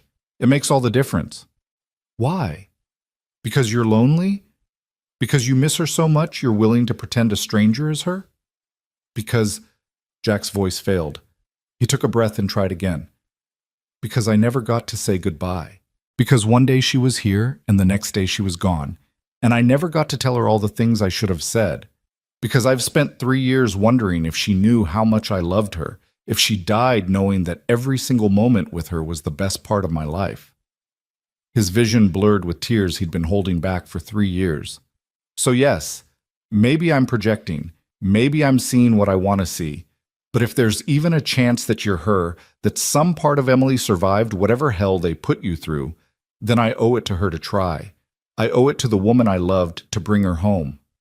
Claire was crying now too, Emily's tears on Emily's face. "And if I'm not her, if I'm just Sarah Mitchell with a stolen face, then I help you anyway, because it's the right thing to do, because you deserve better than what happened to you. Because," Jack stopped, realizing the truth as he spoke it, "because somewhere along the way, in the last 12 hours, I started caring about you. Not Emily, you, whoever you are." The confession hung in the air between them. Outside, the wind picked up, rattling the windows. The fire crackled and popped, and Claire stood frozen, staring at Jack like he'd spoken in a language she didn't understand. Then she crossed the space between them in 3 quick steps and kissed him. It was desperate and messy, and tasted like tears, and Jack's brain short-circuited completely. This was Emily's mouth, Emily's hands clutching his shirt, Emily's body pressed against his. But it wasn't Emily. It was Claire, and she was kissing him like she was drowning, and he was air. Jack pulled back, breathing hard. "Claire, we can't—" "I know." But she didn't let go of his shirt. "I know this is crazy. I know I'm probably trauma bonding or having some kind of psychological break. But when you said you cared about me, not Emily, something inside me broke open, and I needed to know what it felt like to be wanted for myself. Not as a copy or a replacement or a science experiment, just as me." Jack's hands had somehow found their way to her waist. He knew he should step back, should put distance between them, should be rational about this. But rationality had fled somewhere around the moment she'd kissed him. "This is a terrible idea," he said. "I know. We're both exhausted and traumatized and not thinking clearly. I know. And there are armed men hunting you, and federal agents hunting us, and your dead wife's sister is going to show up at dawn. Claire almost smiled. I know. Jack looked at her, really looked at her, trying to see past Emily's features to whoever lived behind them. He saw fear and determination and exhaustion and something fragile that might have been hope. He saw a woman who'd survived hell and was still fighting. He saw someone worth protecting. And he saw Emily, of course. He would always see Emily. But maybe that was okay. Maybe it was possible to mourn his wife and care about the woman she'd become, or the woman who wore her face. Maybe the heart was big enough for both grief and new feelings. We should get some sleep, he said finally. Sarah will be here in a few hours, and we need to be ready. Claire nodded, but didn't move. Will you stay with me? I don't want to be alone. It was a bad idea. Everything about this situation was a bad idea. But Jack found himself nodding anyway. Yeah, I'll stay. They made a nest of blankets on the floor in front of the fire, safer than the bedrooms, where they'd be trapped if anyone came through the doors or windows. Jack lay down on one side, Claire on the other, a careful distance between them that felt both necessary and absurd given what had just happened. But as the fire burned down and exhaustion finally claimed them both, Claire shifted closer. And Jack didn't stop her when she curled against his side, her head on his shoulder, her breathing evening out into sleep. He lay awake watching the fire die to embers, one arm around the woman who wore his dead wife's face, waiting for dawn and answers and whatever came next. The rifle was within reach. The doors were locked. Outside, the forest held its secrets. And somewhere in the darkness, people were hunting them. People who'd killed once to keep their secrets and wouldn't hesitate to kill again. Jack held Claire a little tighter and tried not to think about all the ways this could end badly. Tried not to think about Maddie waking up to find him gone. Tried not to think about the kiss they'd shared or what it meant or how he was going to explain any of this if they survived. Instead, he thought about Emily, about their first kiss in the bed of his truck under Montana stars, about the day Maddie was born and how Emily had looked holding their daughter for the first time, about 1,000 small moments, breakfast conversations, and grocery store runs and lazy Sunday mornings that had made up a life. And he thought about the woman sleeping in his arms, who had Emily's face but different dreams, who might be his wife or might be a stranger, who carried mysteries in her reconstructed flesh and forgotten memories. I'm going to keep you safe, he whispered to her sleeping form. I promise. It was a promise he had no idea how to keep, but it was all he had to offer, protection and hope, and the stubborn refusal to let anyone else he cared about disappear into the darkness. The fire burned down to nothing.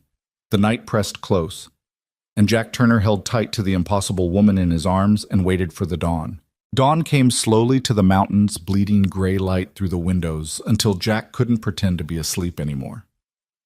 He'd been awake for the last hour, listening to Claire's breathing, feeling the weight of her against his shoulder, trying to memorize the moment before everything changed again. Because it would change. He could feel it coming like pressure before a storm. Claire stirred as the light strengthened, her eyes opening slowly. For just a second, she looked peaceful. Then awareness crashed back and her body went rigid. It's okay, Jack said quietly. Nothing happened. We're safe. She sat up, putting distance between them, and Jack tried not to feel the loss of her warmth. What time is it? Almost 6. Sarah should be here soon. Jack stood and stretched, his back protesting from a night on the floor. He was too old for this. I'm going to check the perimeter. He grabbed one of Michael's rifles and went outside into the cold morning. The world was still and white, untouched snow stretching in every direction. Their tire tracks from last night were the only disturbance, a clear trail leading straight to the lodge. Jack followed them with his eyes until they disappeared around a bend, and his stomach tightened. Anyone tracking them would find this place easily. He circled the lodge, looking for signs of intrusion, fresh footprints, disturbed snow, anything that suggested they weren't alone. But there was nothing except rabbit tracks and the occasional mark of a deer. The forest was silent in the way only winter forests could be, muffled and waiting. When he came back inside, Claire had found the kitchen and was attempting to make coffee with supplies that had been sitting in the cupboard for months.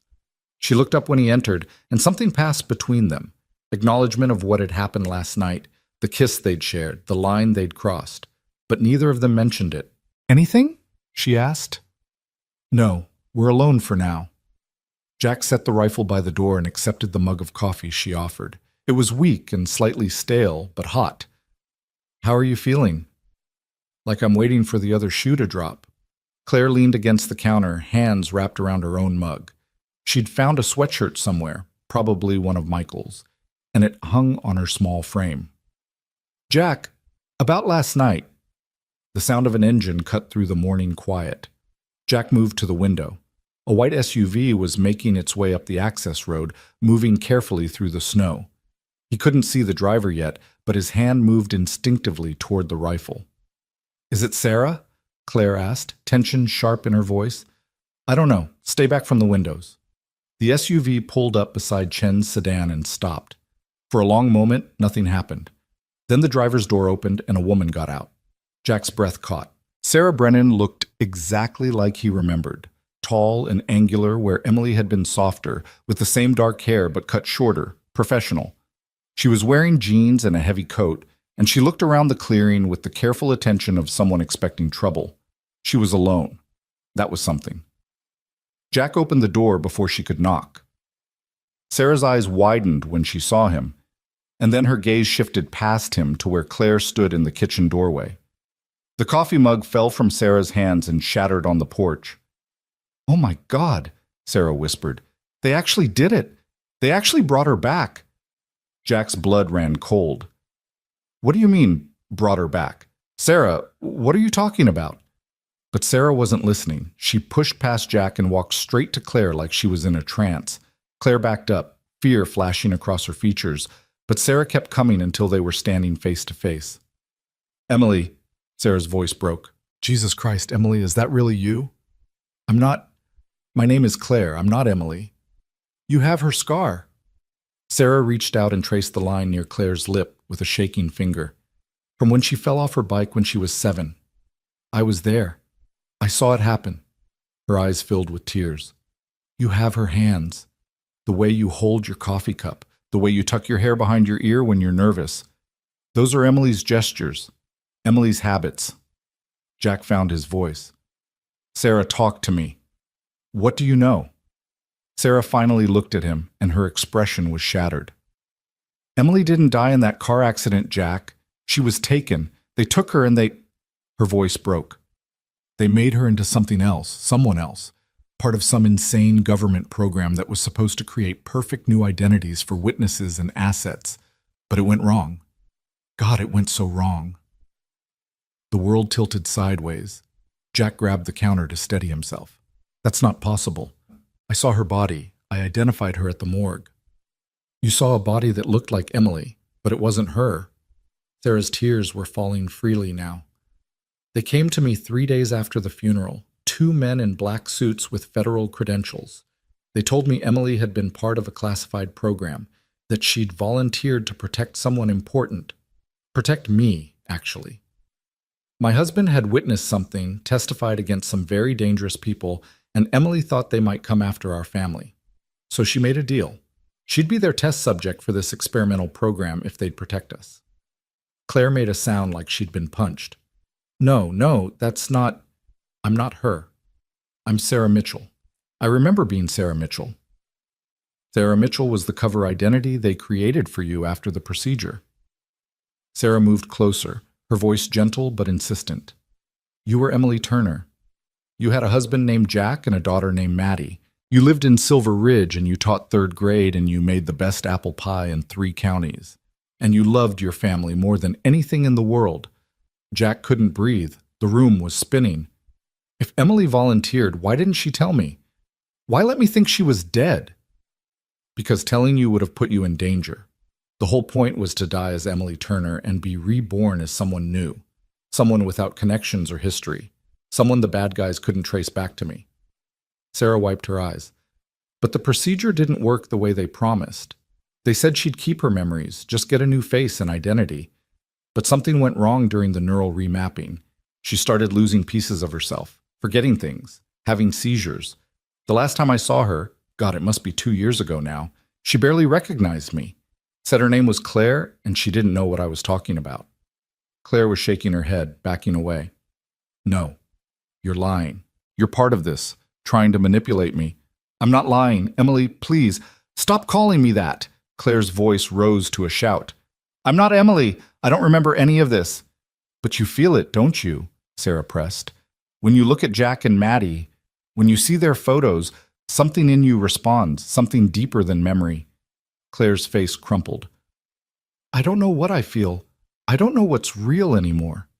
Jack finally found his voice, though it came out rough. Sarah, if what you're saying is true, if this program existed and Emily was part of it, who was running it? Who would authorize something like this? I don't know all the details. The men who came to me, they worked for some division I'd never heard of. Deep black operations stuff. They said it was voluntary, said Emily would be protected, said it was the only way to keep us all safe. Sarah's hands clenched into fists. I should have said no, should have fought harder, but I was terrified for my kids, and Emily was so determined. She said she'd do whatever it took to protect family. That sounds like her, Jack whispered. Emily had always been fiercely protective, would walk through fire for the people she loved, but volunteering to have her identity erased, to forget her own daughter, would she really have done that? Yes, a voice in his head said quietly. If she thought it was the only way to keep Maddie safe, she would have done it in a heartbeat. There has to be records, Jack said. Files, documentation, something that proves what you're saying. If there are, they're buried deep. The program was shut down before Emily's procedure was complete. Something happened, I don't know what, but suddenly the whole operation went dark. The agent stopped contacting me. Emily disappeared into whatever facility they were keeping her in. Sarah looked at Claire with desperate hope. But if you're here, if you escaped, maybe it means they didn't destroy everything. Maybe there's still a way to bring you back. Bring me back to what? Claire's voice was hollow. Even if I am Emily, even if everything you're saying is true, I don't remember being her. I don't feel like her. How do you bring someone back when the person they were is gone? The question hung in the air like smoke. Jack wanted to have an answer, wanted to say something that would make this better. But what could he say? That he'd take her anyway, broken memories and all? That he'd help her rebuild a life from fragments? That he'd love the ghost of his wife and the stranger she'd become? Before anyone could speak, the sound of engines cut through the tension. Multiple vehicles this time, moving fast. Jack ran to the window. 3 black SUVs were tearing up the access road, snow spraying from their tires. No lights, no sirens, just deadly purpose. They found us. Jack grabbed the rifle. Sarah, did you tell anyone you were coming here? No, I swear I didn't. Sarah's face went pale. My phone. God, they must have been tracking my phone. Basement, Jack snapped. There's a root cellar with a trap door. Both of you, get down there now. I'm not hiding while you, Claire started. This isn't a debate. Those are the same people who tried to kidnap you from the hospital. If they get their hands on you again, you're dead. Jack chambered around. So move. Now. Sarah grabbed Claire's arm and pulled her toward the basement stairs. Claire resisted for a moment, her eyes locked on Jack's. Don't die, she said. Not planning on it. Jack tried to smile, but it came out wrong. Go. They disappeared down the stairs. Jack heard them fumbling in the darkness below, and then the creak of the trapdoor opening. He gave them 10 seconds to hide, then turned his attention to the approaching vehicles. They were close now, maybe 200 yards out. Jack could see armed men inside, tactical gear, professional movements, not government agents making an arrest. Killers coming to clean up loose ends.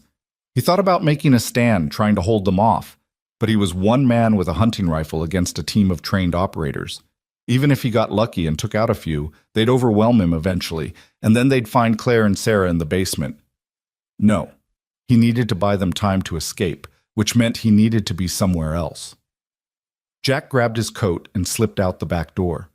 The forest pressed close here, dense pines providing cover.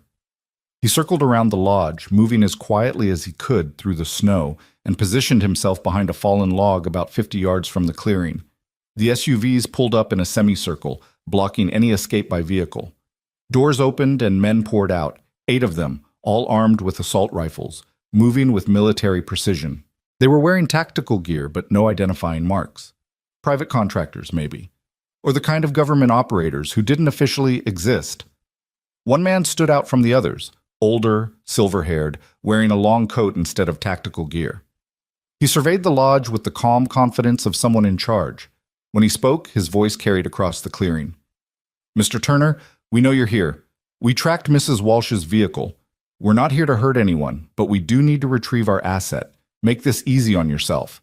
Send out the woman called Claire, and we'll leave you and Mrs. Walsh in peace." Jack said nothing. His finger rested on the trigger, waiting. The silver-haired man sighed. "Very well. We'll do this the hard way." He nodded to his team. "Sweep the building. Non-lethal force for Turner and Walsh, but the asset is expendable if she resists. We have what we need from her already." The words hit Jack like ice water. They'd already gotten what they needed from Claire, which meant they'd planned to kill her at the hospital. Would have killed her if Jack hadn't gotten her out. 4 men moved toward the lodge. Jack waited until they were at the door, their attention focused on breaching. Then he fired. The shot cracked across the clearing. 1 man went down, clutching his shoulder. Not a kill shot. Jack wasn't ready to cross that line yet, but enough to scatter the team and announce his position. Return fire erupted immediately. Bullets tore through the log he was hiding behind, sending splinters flying. Jack rolled to the side and came up firing again, forcing them to take cover. "Flank him," someone shouted. "Left side, through the trees." Jack was already moving, falling back deeper into the forest. The snow was deep here, slowing him down, leaving obvious tracks. But it also muffled sound and provided cover.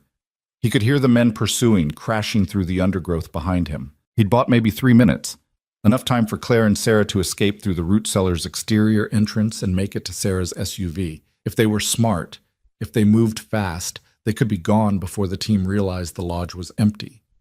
A bullet whined past Jack's head, close enough that he felt the displacement of air. He dove behind a tree and returned fire blindly, then kept moving. His lungs burned. His legs ached. He was a firefighter, not a soldier, and he was badly outmatched. Something hit him from the side, a tackle that drove him into the snow. Jack lost his grip on the rifle and found himself grappling with one of the operators, a younger man with cold eyes and quick hands. They rolled through the snow, fighting for position. Jack got an elbow into the man's throat and bought himself space. He scrambled for the rifle, but the operator recovered faster and kicked it away.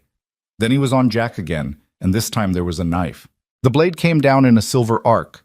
Jack caught the man's wrist, but the operator was stronger, younger, trained for this. The knife descended slowly despite Jack's resistance, the point aimed at his throat. "This is it," Jack thought with strange clarity. "This is how I die." In the snow, in the mountains, never knowing if Claire was really Emily, never seeing Maddie again, never. The gunshot was deafening. The operator jerked and fell sideways, blood blooming on his shoulder. Jack looked up to see Claire standing 20 feet away, Sarah's service weapon. Had she been carrying? Held in shaking hands. "Get away from him!" Claire's voice was high and sharp. "Get away, or I'll kill you!" The operator raised his hands and backed away slowly. More men were converging through the trees, but they'd stopped advancing when Claire fired. Nobody wanted to die for a paycheck. Jack got to his feet, his heart hammering. "I told you to run. And I don't take orders well." Claire kept the gun trained on the operator. Sarah got the SUV started. "We're leaving. All of us. Now." "Miss Mitchell, or should I say Mrs. Turner." The silver-haired man had followed his team into the forest and now stood at the edge of the clearing, hands in his coat pockets, looking remarkably unconcerned about the gun pointed in his general direction. "You've caused us considerable trouble, but it's over now. Come with us quietly, and we'll ensure your husband and child are protected." "My husband is dead," Jack said coldly, "and you're not getting near my daughter." "Not that daughter, Mrs. Turner's other child, the one she was carrying when we began the procedure." The man smiled, and it was the cruelest expression Jack had ever seen. "Did she not mention it? She was 8 weeks pregnant.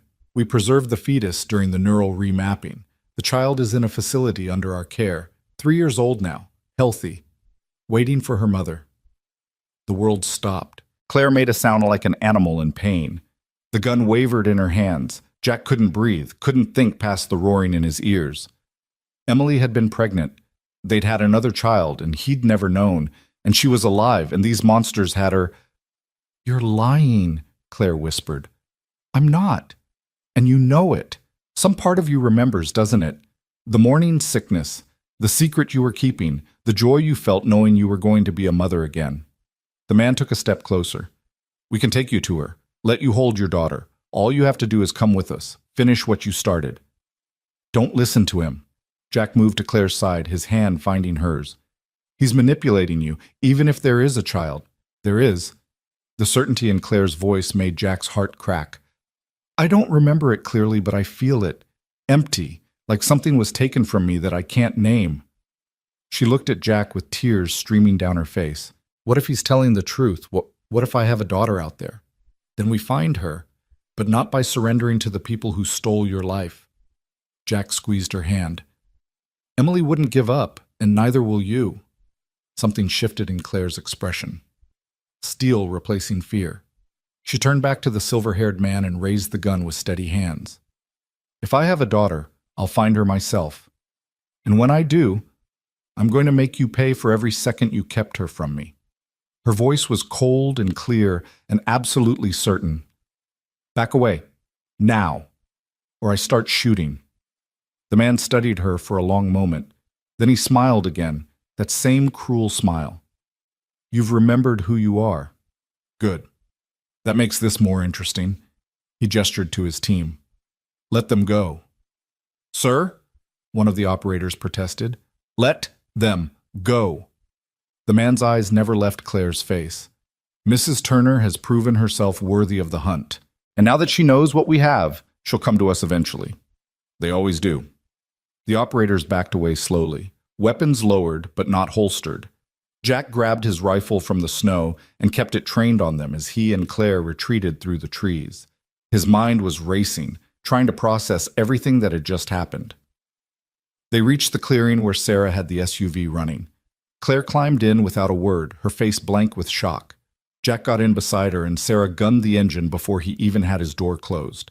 They tore down the access road, fishtailing on the snow, expecting at any moment to hear the sound of pursuit. But the black SUVs stayed where they were. True to the silver-haired man's word, they were letting them go. Because why chase them when Claire would come back on her own? They drove in silence for 10 minutes before Sarah finally spoke. Is it true? Was Emily pregnant? I don't know. Jack's voice sounded hollow. She never told me. But if she volunteered for that program knowing she was carrying our child, he couldn't finish. The betrayal cut too deep. She did it to protect Maddie, Claire said quietly. She was staring out the window at the passing trees, but Jack knew she wasn't really seeing them. I can feel it. The decision. The fear. She knew the people after Sarah's family wouldn't stop, knew they'd eventually find a way to get to Maddie, so she made herself the target, drew them away by becoming someone else. And got pregnant in the process? Jack's hands clenched into fists.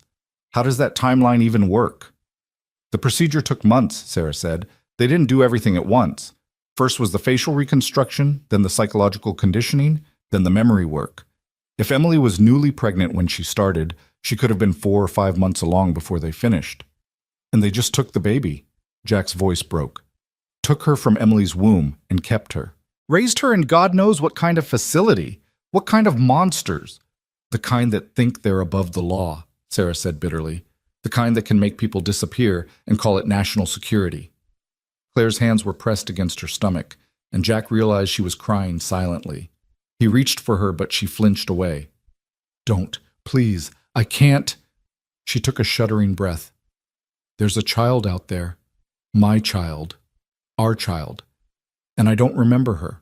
I don't remember carrying her or feeling her kick or making plans for her. They stole that from me. Stole all of it. Then we get her back, Jack said, with fierce certainty. I don't care what it takes. We find our daughter and we bring her home. How? We don't even know where she is, and every agency that might help us is either compromised or will arrest us on sight. Claire looked at him with red-rimmed eyes. Jack, I'm remembering things. Little flashes, being strapped to a table, needles in my spine. A doctor telling me the baby was healthy, that they'd take good care of her. I begged them to let me hold her, just once. They said no. Her voice cracked completely. They said it would interfere with the procedure. that I needed to forget her to become someone new, and I did. I forgot my own child. Jack pulled her into his arms despite her resistance, and this time she didn't pull away. She collapsed against him, sobbing with grief that was 3 years old and fresh as an open wound. Sarah drove on through the mountains, following roads that wound through endless forest. Behind them, the lodge disappeared into the trees. Ahead, the future stretched out uncertain and dangerous. But for now, in this moment, Jack held the woman who was and wasn't his wife, while she mourned for the daughter they'd never known existed. And somewhere in a facility hidden from the world, a 3-year-old girl played and laughed and lived, unaware that her mother was remembering her at last, unaware that her family was coming for her. The silver-haired man had been right about one thing. Claire would go back. They all would. Not because they were caught or outmaneuvered, but because family was worth any risk, worth any sacrifice. Emily Turner had proven that 3 years ago when she'd volunteered to die. Now it was Jack and Claire's turn to prove it, to walk into the darkness willingly, knowing they might not come out, but they'd bring their daughter home, or die trying. They drove until the gas tank showed empty and Sarah's hands were shaking too badly to grip the wheel. A small town materialized out of the Montana wilderness like something from another era. Population maybe 300, one gas station, a diner with a broken neon sign. The kind of place where strangers were noticed, but questions weren't asked if you paid cash. Sarah pulled into the gas station and killed the engine. For a long moment, none of them moved. They sat in the SUV watching snow begin to fall again, each lost in their own thoughts, their own horror at what they'd learned. Finally, Jack spoke. "We need a plan. We can't just drive in circles until they find us again." "There is no plan." Claire's voice was flat, emptied out. "They have my daughter. They'll keep using her as leverage until I surrender." "Then we take away their leverage." Jack turned in his seat to face her. "We find out where they're keeping her and we get her out." "How?"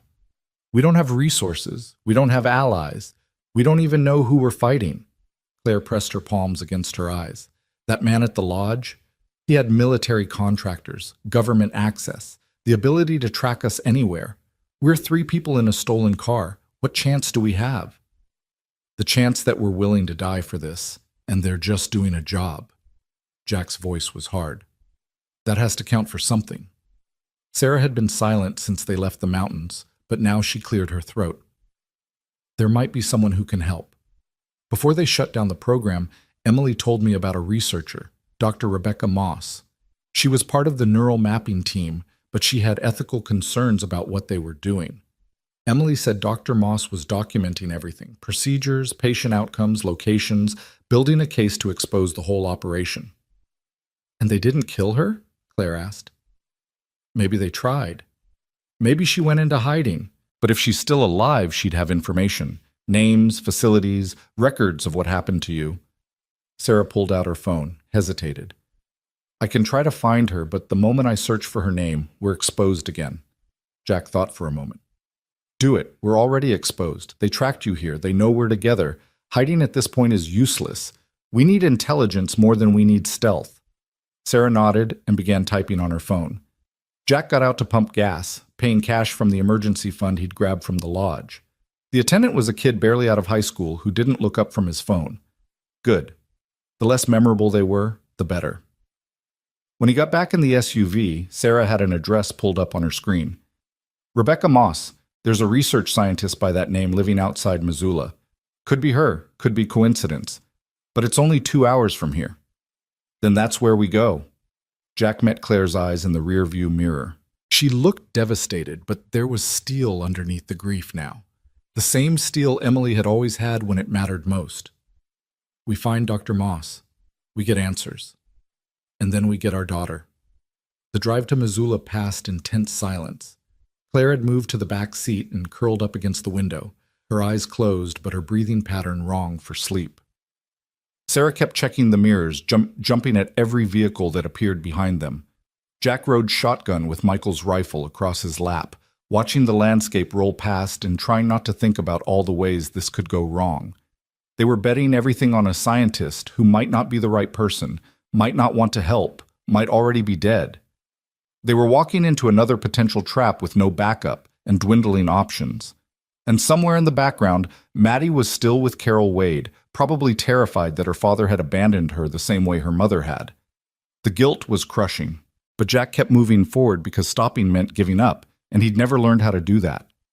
Dr. Rebecca Moss lived in a small house on the outskirts of Missoula, backed up against national forest land. The property was surrounded by a privacy fence topped with cameras, and Jack spotted at least 2 motion sensors before they even reached the gate. Someone who valued security. That was either very good or very bad. Sarah pulled up to the intercom and pressed the button. For a long moment, nothing happened. Then a woman's voice crackled through the speaker, sharp with suspicion.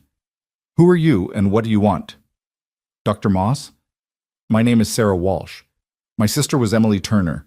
She was part of the Prometheus program." Static. Then, "That program doesn't exist." "Yes, it does. And you know it does because you documented everything they did, including what they did to my sister." Sarah's voice cracked. "Please, we need your help. Emily's here. She's alive, but she doesn't remember who she is. And they have her daughter." More silence. Jack could feel time stretching out, could imagine armed men converging on this location even now. Then the gate buzzed open. "Park in the garage. Quickly!" They pulled into a detached garage that was surprisingly spacious. The door rolled down behind them immediately, plunging them into darkness before fluorescent lights flickered on. A door at the back opened and a woman appeared, 50s, gray hair pulled back, wearing glasses and a cardigan that had seen better days. She looked like someone's grandmother, not someone who held secrets worth killing for. Until you saw her eyes. Those were the eyes of someone who'd seen terrible things and decided to fight back. "Inside. Now." Dr. Moss ushered them through the door into a house that was part home, part fortress. Jack saw reinforced doors, security monitors showing every angle of the property, and what looked like a panic room entrance in the hallway. "You were followed?" "We don't think so," Jack said, "but they've found us twice already." "Then you have maybe an hour before they find you again." Moss led them to a kitchen where a laptop sat open on the table, surrounded by stacks of files. Show me Emily." Claire stepped forward, and Moss's expression crumpled. "Oh, God. They actually completed it. I'd prayed they'd abandoned the neural remapping after the first failures, but they used her. They used Emily." "You know her?" Claire's voice was small. "I knew her 3 years ago. She came to the facility as a volunteer, desperate to protect her family from some threat I was never told about. She was so determined, so certain she was doing the right thing." Moss removed her glasses and wiped them with shaking hands. "I tried to talk her out of it. Showed her the failure rate, the patients who'd lost themselves completely. But she wouldn't listen. Said her daughter was worth any risk." Jack's chest felt tight. Both daughters. "She was pregnant." "I know. She told me in confidence, made me promise not to record it in her file. She was afraid if they knew about the pregnancy, they'd use the baby as leverage." Moss looked at him with profound sadness. "I'm sorry. I should have done more. Should have refused to participate. But I told myself I could protect her from the inside, could make sure the procedure went well. Instead, I watched her die by degrees. Watched Emily Turner disappear, and this broken shadow take her place." "I'm not broken." Claire's voice was stronger now. "I'm here. I'm fighting. That has to count for something." "It counts for everything." Moss moved to the laptop and began pulling up files. "You escaped from the Sacramento facility 4 months ago. Fire in the East Wing, security breach, 3 subjects unaccounted for. They found 2 of them within a week. But you disappeared. How?" "I don't remember clearly. Just running, stealing cars, moving constantly." Claire moved closer to look at the screen. "They kept me in a white room, fed me through a slot, took blood samples every day. Monitoring your neural patterns. The remapping process isn't stable. Memories resurface, old personality traits bleed through. They were probably trying to determine if you needed additional conditioning." Moss pulled up a schematic. "This is the Sacramento facility. It's where they keep failed subjects and anyone waiting for additional procedures. High security, but not impenetrable." Jack leaned over her shoulder. "That's where they'd keep the child?" Most likely. The Prometheus program had a secondary objective, creating next-generation subjects using genetic material from successful remappings. If Emily's child survived the extraction, she'd be kept there for observation and eventual conditioning. The clinical language made Jack's stomach turn. She's 3 years old. They're conditioning a 3-year-old? They're preparing her for eventual integration into a new identity. It's monstrous, but from their perspective, it's efficiency. Moss's expression was grim. The program director, Dr. Marcus Vance, the silver-haired man you encountered, he believes that identity is just software that can be rewritten, that human consciousness is malleable. The children raised in the program from birth would be perfect blank slates. He's insane, Sarah whispered. He's a true believer, and he has powerful backers, military contractors, intelligence agencies, politicians who see the strategic value in being able to completely replace enemy assets or create deep cover operatives who believe their own legends. Moss pulled up more files. I've been documenting everything for 3 years, waiting for the right moment to expose this. But every journalist I contact ends up dead or discredited. Every law enforcement official I approach suddenly loses interest. Vance has protected this program with every resource at his disposal.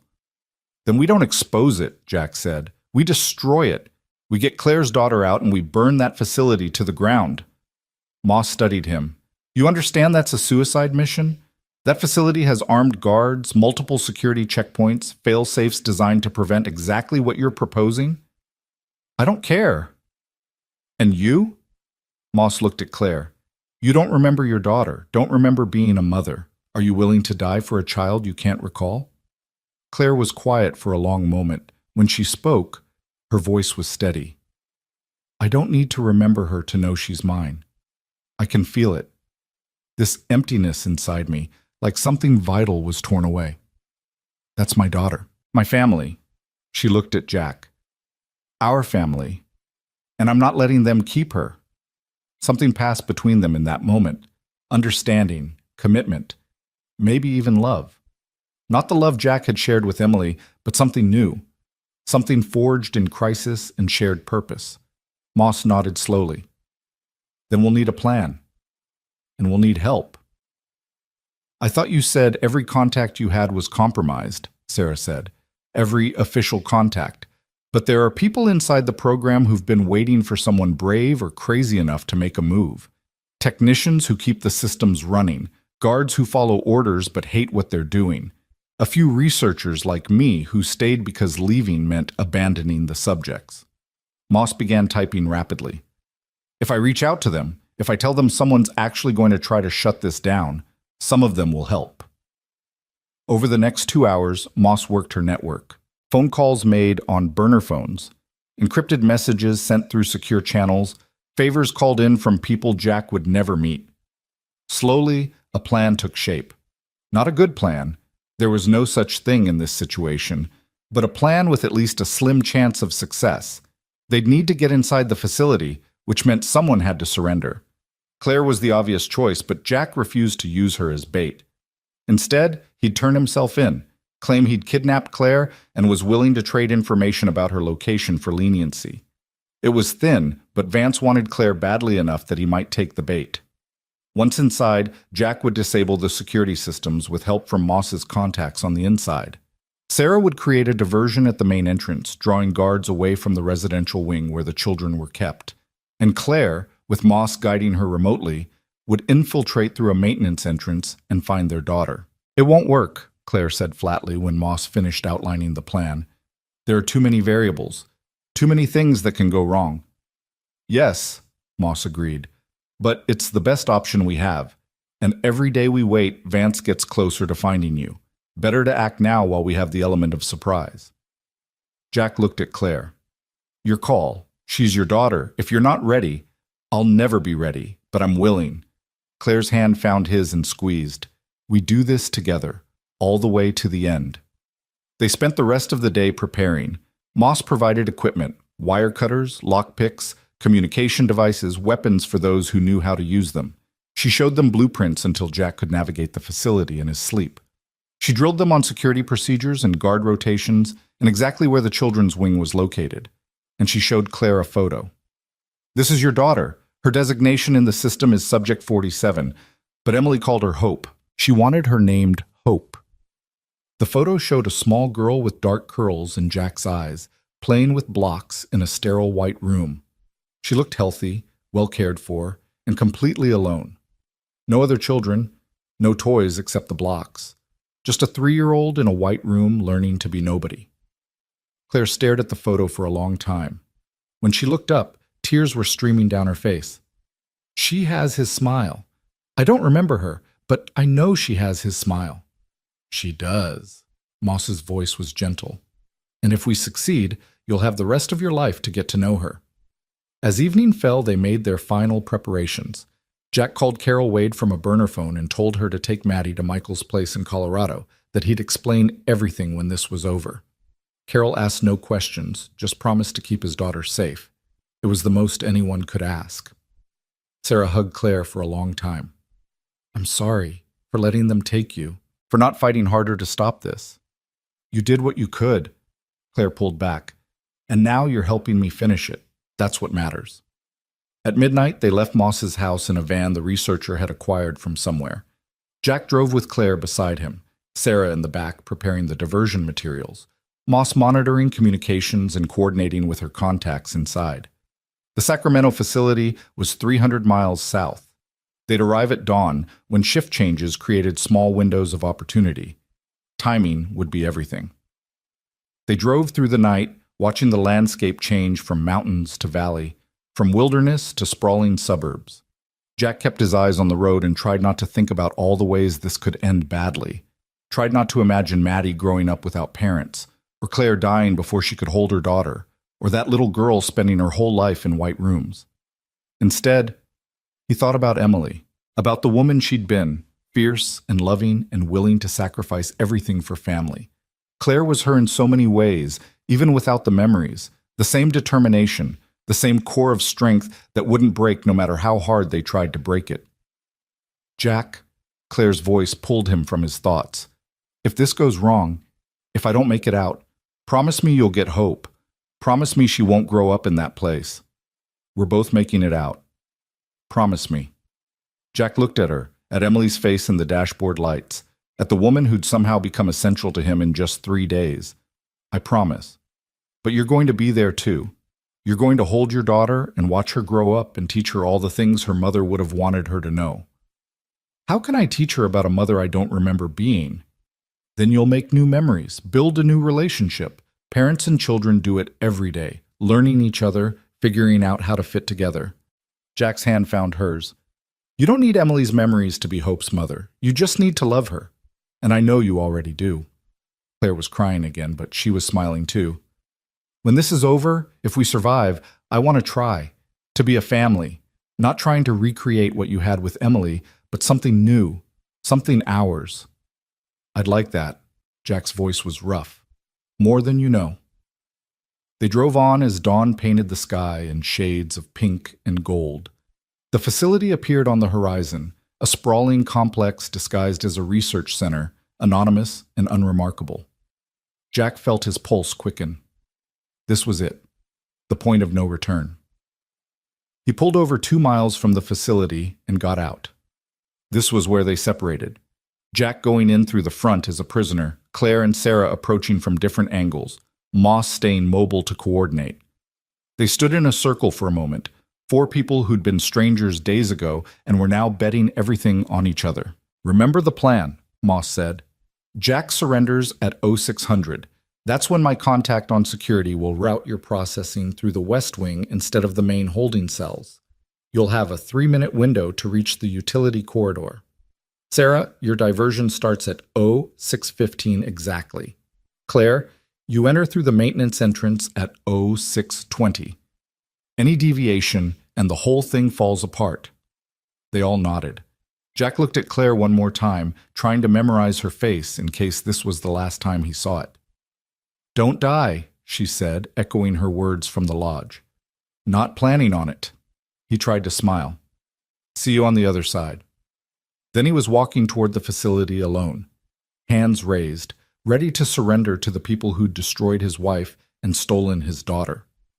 Behind him, Claire and Sarah melted into the shadows to take up their positions. Ahead, armed guards spotted him and raised weapons.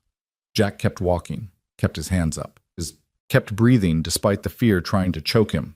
A guard's voice crackled through a loudspeaker. "Identify yourself and state your business." "My name is Jack Turner. I'm here to trade information about Claire Mitchell's location in exchange for leniency." That got their attention. Within minutes, he was surrounded by guards, searched, cuffed, and marched inside. The facility was exactly as Moss had described: clinical corridors, security checkpoints every 50 feet, the hum of ventilation systems. Jack counted doors and turns, orienting himself. They took him to a holding room and left him alone. Jack checked his watch. 6:03. Right on schedule. In 12 minutes, Sarah would start the diversion. In 17, Claire would be inside. The door opened. Dr. Marcus Vance walked in, immaculate in a gray suit, that cruel smile on his face. "Mr. Turner, how good of you to come to us. Though I'm disappointed you didn't bring Mrs. Turner with you."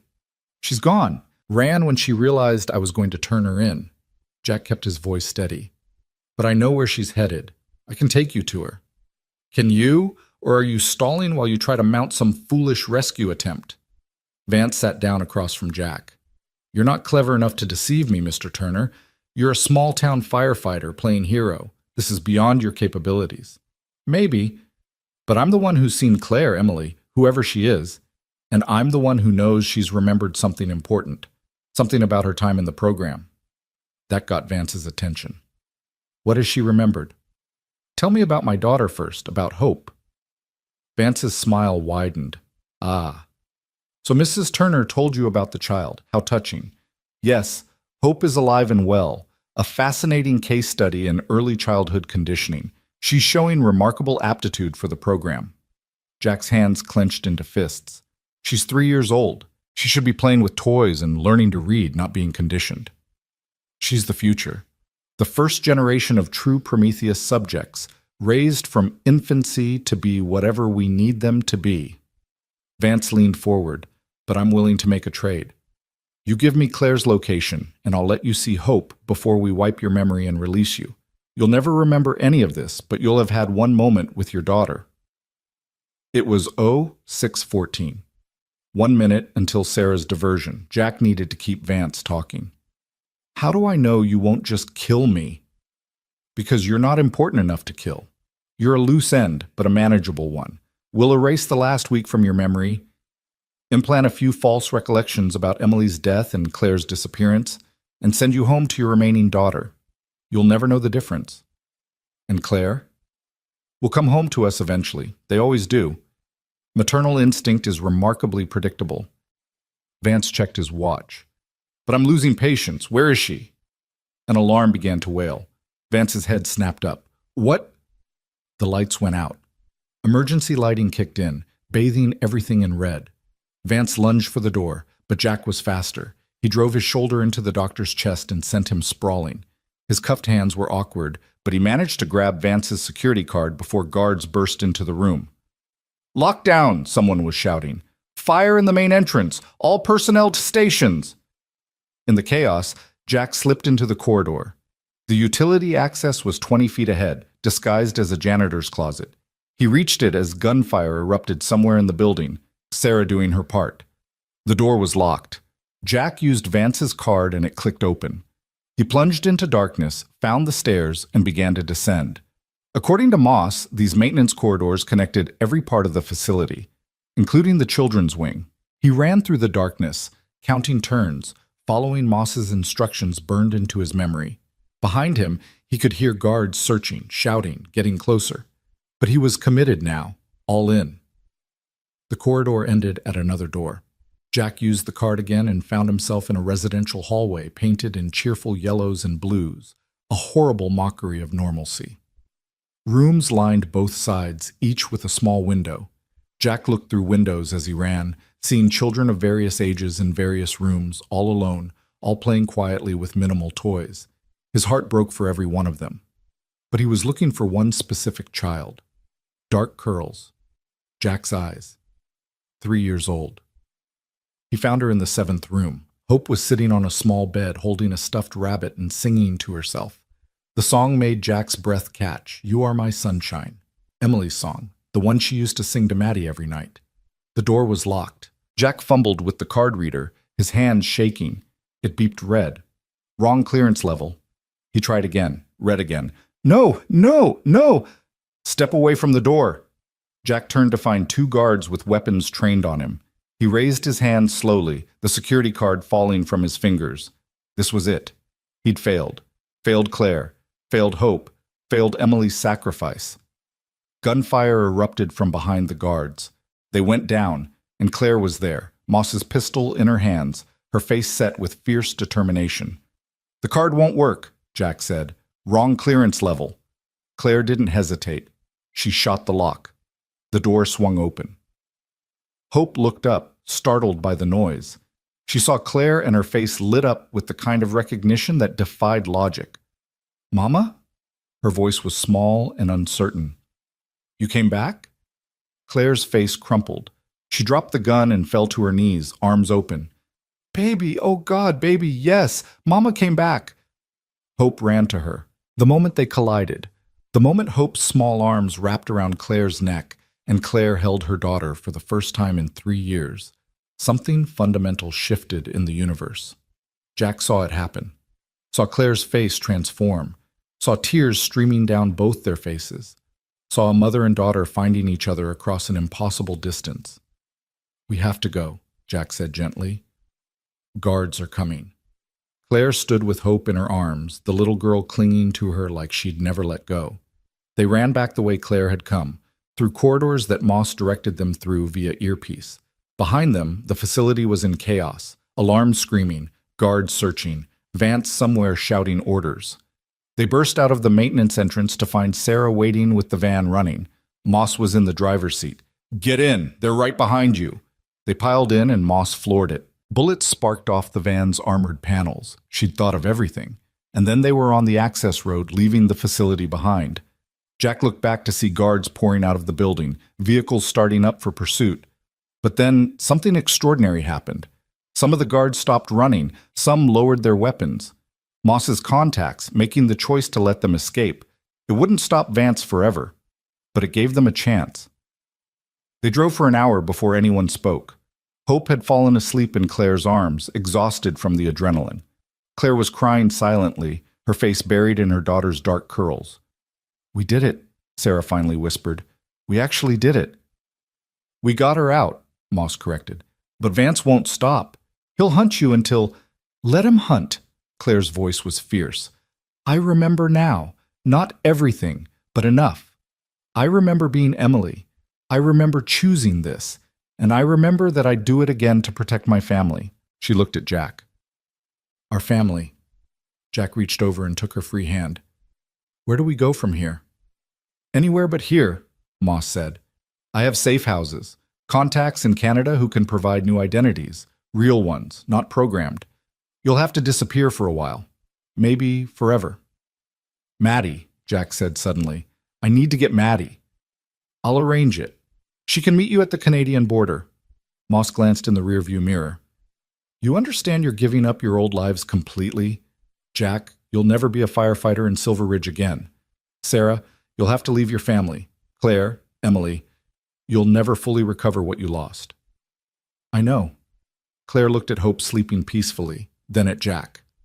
But we'll build something new, something they can't touch. The next weeks were a blur of motion and paranoia. They crossed into Canada using passports Moss provided. Michael brought Maddie to meet them at a cabin in British Columbia, and Jack watched his 2 daughters meet for the first time in 3 years. Maddie had stared at Hope with wonder, then at Claire with confusion, then burst into tears and hugged them both. Sarah stayed long enough to see them settled, then disappeared to protect her own family from retribution. Moss vanished into her network of whistleblowers and activists still fighting to expose the Prometheus program from the shadows. And Jack, Claire, Hope, and Maddie began the slow process of becoming a family. It wasn't easy. Claire's memories continued to resurface in fragments. Moments with baby Maddie, her wedding day, lazy Sunday mornings with Jack. But they were incomplete. like watching a movie with missing scenes. She grieved for what she'd lost while trying to build something new. Hope had nightmares at first, waking up screaming about white rooms and doctors. But with time and patience and love, she learned to be a child instead of a subject. She learned to laugh and play and trust that her mother wouldn't disappear again. Maddie struggled with having a mother who looked like Emily but wasn't quite Emily, a father who'd lied to protect her, a sister she'd never known existed. But she was resilient, and she wanted her family back badly enough to accept the complicated reality of it. And Jack learned to love Claire for who she was now, not just for the ghost of Emily she carried. Learned that sometimes second chances came in unexpected forms. Learned that family wasn't about perfect memories or uncomplicated histories, but about choosing each other every day despite the damage and trauma and impossible circumstances. 6 months after the rescue, they were living in a small town on Vancouver Island under new names. Jack worked construction. Claire taught at a local elementary school. Her love of children had survived the neural remapping. Maddie was excelling in her new school, and Hope was learning to be a regular 3-year-old, messy and loud and wonderfully alive. One evening, as the sun set over the Pacific, Jack found Claire sitting on their porch watching the girls play in the yard. She'd been crying. He could see the tear tracks, but she was smiling too. "You okay?" he asked, sitting beside her. "I am. For the first time in 3 years, I actually am." She leaned against him. "I remembered something today. Our wedding. Just flashes. My dress, your face when I walked down the aisle, the way you held me during our first dance. It hurt remembering, but it also felt like finding a piece of myself I thought was gone forever. You're healing, slowly, but you are. We're all healing." Claire watched Hope chase Maddie through the grass, their laughter carrying on the wind. Building something new from the broken pieces. It's not what either of us expected our lives to be. "No, but I wouldn't change it." Jack took her hand. "Not if it means losing this, losing you and Hope, and having our family whole again. Even though I'm not really Emily, you're exactly who you need to be. Emily made sure of that when she chose to become you." Jack kissed her temple. "She loved us enough to sacrifice everything, and you love us enough to stay and fight for this family every day. That's more than enough." Claire turned and kissed him properly, and it felt like a promise, like a new beginning, like proof that sometimes love survived even when everything else was torn apart and rebuilt. Maddie called them for dinner. Hope ran up and grabbed Claire's hand, chattering about something wonderful and ordinary. And as they went inside together, this pieced-together, battle-scarred, absolutely perfect family, Jack felt something he hadn't felt since Emily died. He felt home. The Prometheus program would continue its hunt. Vance would never stop looking. They'd always be running, always be watching over their shoulders. But for now, in this moment, they were together. They were safe. They were a family. And that was its own kind of miracle.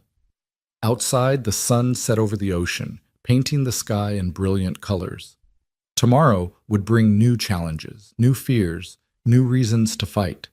But tonight, the Turner family, whatever name they wore now, would have dinner together, would laugh and talk and hold each other close, would prove that even when the powerful tried to erase you, even when they stole your face and your memories and your very identity, love found a way to survive. Because love wasn't stored in memories or faces or names. It lived in the choices you made, the people you protected, the life you built from ashes. Emily Turner had known that when she volunteered to become someone else. Claire had proven it when she fought her way back to her daughter. And Jack demonstrated it every day when he chose to love the woman she'd become. Their story wasn't over, but the worst was behind them.